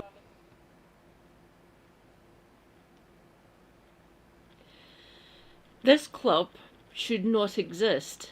It broke the rules. It broke the SFA rules, and quite possibly broke the law. They shouldn't exist. Sorry, I'm biased. I'm a Celtic fan, but they shouldn't exist. And quite a lot of their fans are fucking bigots and racists, and some of them are even fucking fascist. And they're unionists, quite a lot of them. Don't get me wrong, there's the independent supporting Rangers fans who are very pleasant. We love the banter. But some of them are truly bigoted bastards, and they should be banned from the club that shouldn't exist. In 2012. Nonetheless, the perceived arrogance, megalomaniac tendencies, and delusion of many Celtic supporters means that it is much closer than it probably should be, given the fact that Rangers are a club in Glasgow who constantly glaze the royal family and the British Army with a sycophantic fervour, and some of whom, albeit only a small minority, even support England over Scotland within the international game. So, no, it wasn't my decision to leave Scotland out of part 1 to avoid upsetting anyone. Saudi Arabia. Al Nassr. A rising force within world football, albeit rising quite slowly in relation to the absolute fortune that the country's state-owned clubs have spent, with very mixed results in terms of increasing match-going attendances. And by mixed, I mean terrible. I have made a video about it. Al Hilal are one of the very few well-supported Saudi clubs, as the biggest and most successful club in the country, and, historically at least, also by far the most hated, for obvious reasons. As stated in part 1, in about half of all cases, a country's most successful club, or best supported club, is also their most hated. It is a close call, but speaking to a lot of Saudis, I think there's certainly a case to be made that there is now more animosity towards Al Nassr than Al Hilal, even if, most likely, only temporarily. There is a perception among some that Al Nassr, who are Saudi Arabia's third most successful and only fourth best supported club, receive an undue amount of media attention and hype in relation to those two facts, obviously, in large part, owing to the presence of Cristiano Ronaldo. Interestingly, those of you who watched part 1 of this series may recall that Lionel Messi's Inter Miami also featured for the United States, for many of the same reasons. There are those who feel Al Nassr have turned the Saudi Pro League into the Ronaldo show, at least from an international perspective, and who find their hordes of new online supporters, who really support Ronaldo as opposed to the club themselves, to be loud and obnoxious. I can sympathise. There have also been accusations of favouritism, along with criticism of Al Nassr for always coming up with excuses, as well as Al Nassr being hated and having specific rivalries with each of the rest of Saudi Arabia's big four, Al Hilal, Al Ittihad and Al Ahly, which accounts for the vast majority of all Saudi Arabian football fans. It is between them and Al Hilal, but I think Al Nassr edges it right now, despite not having won the Saudi Pro League since Ronaldo joined the club. They have won all of their first 9 this season, mind you, so maybe this will be the year. Romania. Dinamo Bucharest. There's nowhere near enough time to get deep into the absolute cluster that is Romanian football in this video, which is rambling enough as is, but I have made specific videos about both the two Steaua Bucarests and their mental disputes, plus a broader video titled Romanian Football is Absolutely Mental. I would highly recommend them both, though I would, wouldn't I? But they will give you far better insights than I can in the short amount of time that we have here. It is a toss-up between Dinamo Bucharest and Steaua Bucharest, or FC SB in Romania, who are the country's 2 most successful clubs. The 2 teams contest the ferocious Eternal Derby, and basically everyone else hates both of them. You could toss a coin. A club like Craiova, who have the 2nd highest attendances in Romania, hate Dinamo more, but then FC SB have a rivalry with a club that claims to be them, so, you know, who knows. If pushed, which I was, I'd go with Dinamo, which I have. South Korea. Chonbu Hyundai Motors. It's another horribly close call between 2 clubs in South Korea. Chonbu Hyundai Motors are the most successful club in South Korean football, with 10 K-League titles, 6 Korean FA Cups, and 2 AFC Champions Leagues. They also have intense rivalries with all 3 of Ulsan HD, Suwon Samsung Blue Wings, and FC Seoul. Their supporters are often accused of being entitled, and their team of putting pressure on officials. Their assistant manager quit earlier this year following a racism scandal. They are obviously bankrolled by Hyundai, and they were kicked out of the AFC Champions League in 2017, despite having won it in 2016, due to a domestic bribery scandal. FC Seoul comes a close second, but it is the team from Jeonju, powered by Hyundai, who take top spots. Egypt. Pyramids FC. Egypt has an unusual football scene, which is probably long overdue a video on this channel.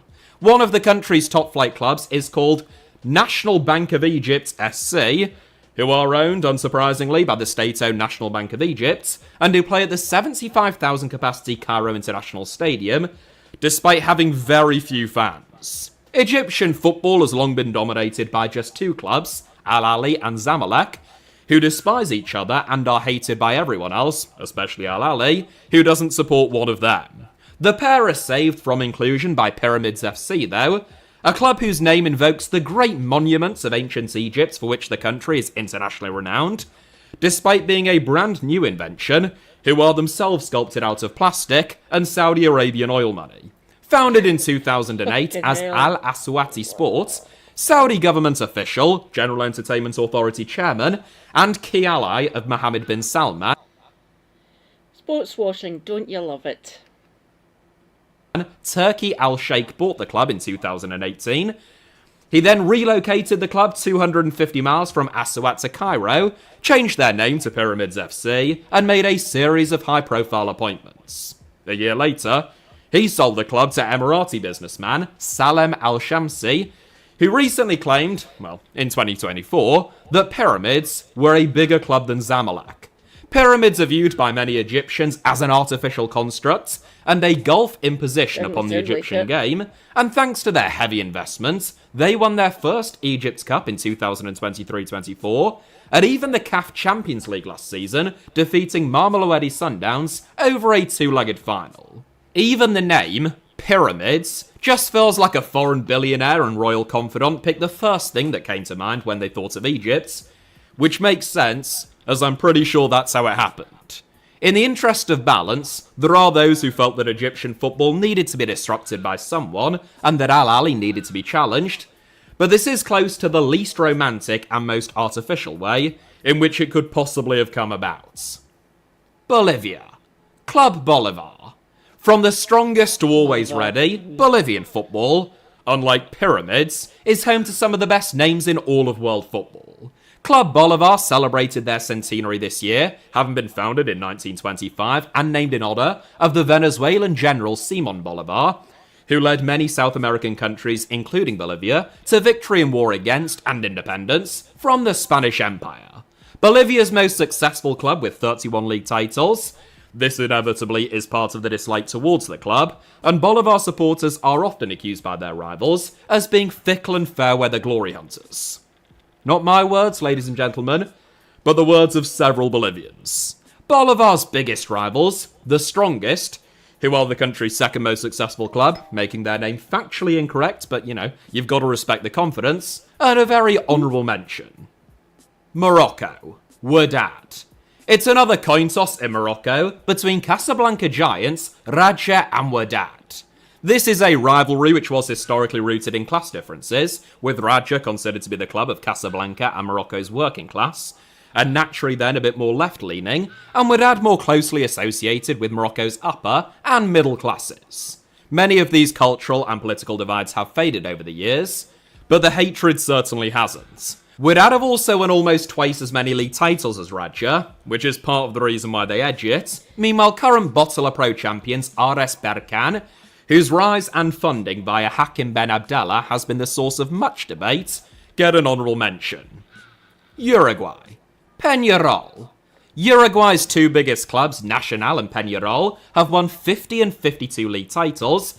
Meanwhile, no other Uruguayan club has won more than 4, so it's not exactly surprising that they are the clubs held in the most contempt, both by one another, contesting Uruguay's biggest and fiercest rivalry, and by everyone else, owing to their untouchable status and unrelenting dominance.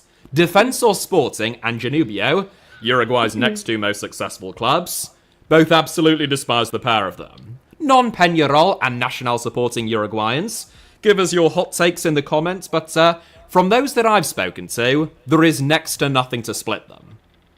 Israel. Maccabi Tel Aviv. The obvious answer for Israel is Beitar Jerusalem, who I have made an entire video about, titled The World's Most Racist Football Club.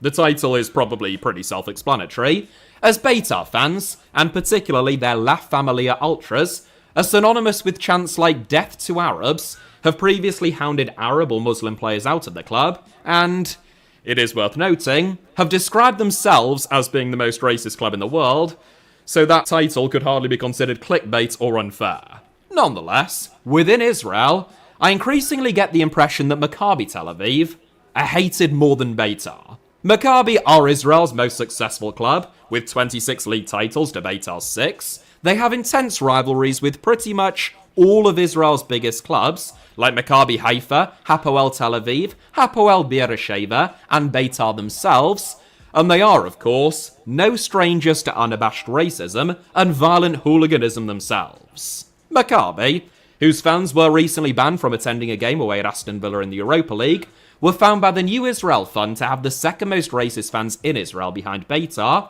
A new research by Kick It Out Israel, published in October 2025, found that instances of racist chants increased 67% in the Israeli Premier League last season, and that 118 of those 367 instances were linked to Maccabi supporters, by far the most of any club. When protests against Benjamin Netanyahu broke out in 2020 and 2021, Maccabi fans attacked the protesters with batons and broken bottles in defence of the Prime Minister. One of the raft of racist chants the Maccabi fans sang in Amsterdam before riots broke out around their game against Ajax a year ago was, and I quote, "Why is there no school in Gaza? There are no children left there." End quote. What a lovely bunch.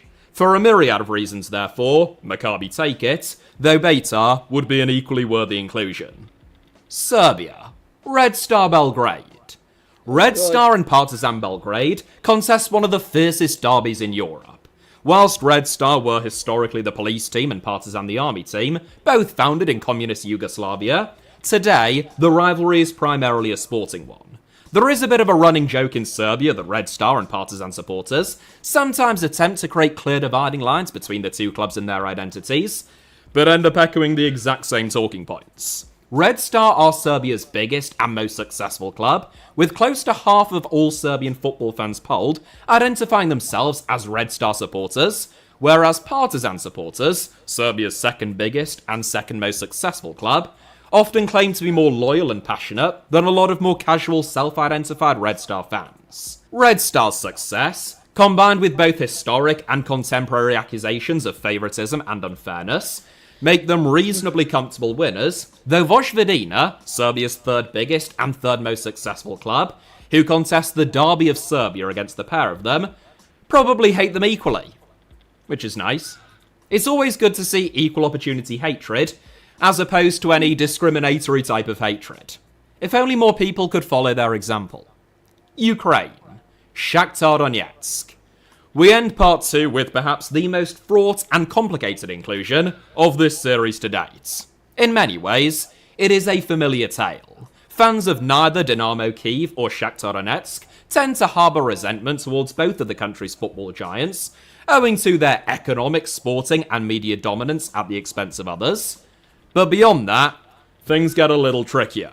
Whilst there is some sympathy for Shakhtar, who have been exiled from their stadium and hometown since the war in Donbass began over 10 years ago, the club's historic ties to the Donbass has led them to be stereotyped, fairly or unfairly, and we have nowhere near the time for me to provide a balanced or remotely nuanced analysis, by some people, as either pro-Russian and or pro-Yanukovych. There are, of course, many ethnic Russian Shakhtar supporters, by virtue of the Donbass having such a large ethnic Russian population, though Shakhtar themselves have been unequivocal on their stance on Russia's invasion and Ukrainian sovereignty. Then you've got the fact that Shakhtar are the pet project of billionaire oligarch Rinat Akhmetov, known as the King of the Donbass, who is the richest person in Ukraine, who has condemned Russia's invasion of Ukraine and provided the military with financial support, but who has historically been considered pro-Russian, a supporter of Yanukovych's, and at the very least pro-money, above all else, whether that be Russia or Ukraine. This is an incredibly brief and simplistic overview, I really cannot emphasise that point enough, but even stripping aside the political considerations, Akhmetov's deep pockets have played a key role in making Shakhtar so successful, at times, though Dynamo have also been guilty of this in the past, with more South Americans, and particularly Brazilians, than Ukrainians in their team. Dynamo, by contrast, are the old money or establishment club, dominating the early post-independence era of Ukrainian football, and winning a record 13 Soviet top league titles, which was more than any Russian club, whereas Shakhtar won none. Dynamo are often accused of being arrogant, receiving Soviet-era favoritism, at least within a Ukrainian context, and they are burdened with the animosity towards a capital city, as Kyiv's biggest club, that we see in a lot of countries. If you ask 10 Ukrainians, the responses could well be split 50-50, but there's probably slightly more ammo against Shakhtar, even if I would need another 40 minutes in order to properly explain it. That is it for today's video, but thank you all very much, as ever, for watching. Hit the like button if you enjoyed it, and also if you would like to see a part 3. Again, the metric is 10,000 likes. I didn't think we'd get it in the first one, so I don't think we'll get it again, but who knows, we'll see. It's quite interesting, I think, to look at sort of the, very briefly, as I say, the dynamics of a country, and sometimes it might lead to a more in-depth and longer video or a documentary down the line. But yeah. Hit the like button, let me know your thoughts down below in the comments, and of course make sure that you are subscribed and have notifications turned on, not just for this channel, HITC7s, but also my second channel, Alfie Potsama, both of which should be about to appear on your screens now, along with a couple of videos that you might enjoy watching after this one. You can also find me on various social media platforms, usually Instagram these days, via the username @HITC7s should you wish to do so. And you can also support me additionally now, which is to say financially, by becoming a channel member, either via the Alfie Potsama YouTube channel, or by heading to buymeacoffee.com/Alfie Potsama, where you can do the exact same thing, but Google won't keep 30% of it for themselves, the greedy buggers.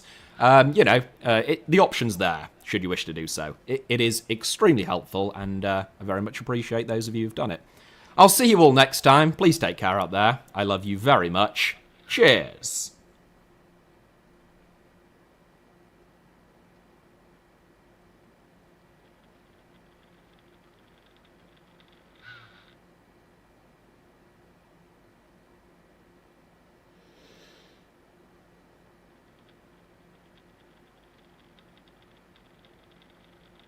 God, I've been going for 3 hours. Fucking hell.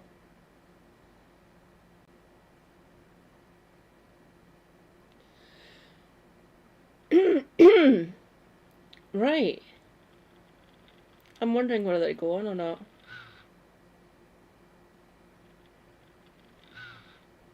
Nah, I think I'll read out. Okay, let's see who's going, shall we? Sorry, YouTube, I still haven't figured out how to read out there. Noam's going. Hang on a minute, I'll see if Red's going.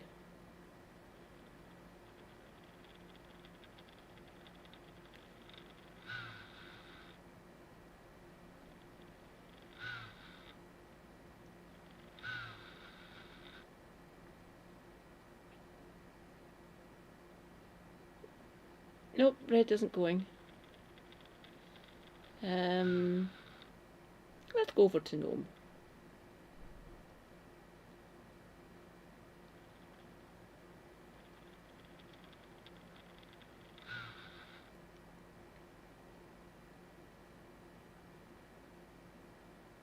Come on. What the fuck is going on? Hoi hoi.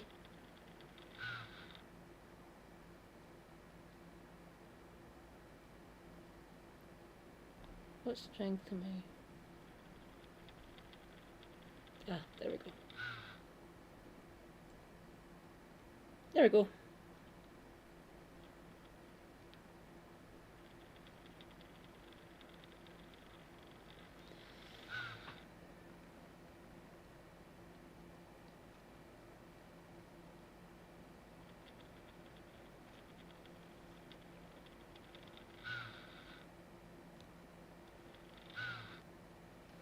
Right. Those are the blades I'm told to. Good work, Tog. Now destroy them. Crush them. Crush them, Tog. Do as I say. Well, I knew you'd try something like this. I set Torg's control so he will obey only me. Release him, Torg. But Torg wants to hug them into jelly. Again. You may not be so lucky next time. Hygo, take them back to the ship, lock them up, and rejoin us. Tog or Torg? I think it's Torg with an R. I'll just mute a second. Stay hydrated. Self-care is good care. Take your meds if you have any. Stay based. Free Palestine. And laugh at West Streeting. He's going to lose his seat at the next general election. Ah! Oh, he's only been going for an hour. Your softness will destroy us. Santa Claus. Toys, games, laughing children. Well, we shall see. But for now, to your posts. Torg, follow me. Is there anybody that are good?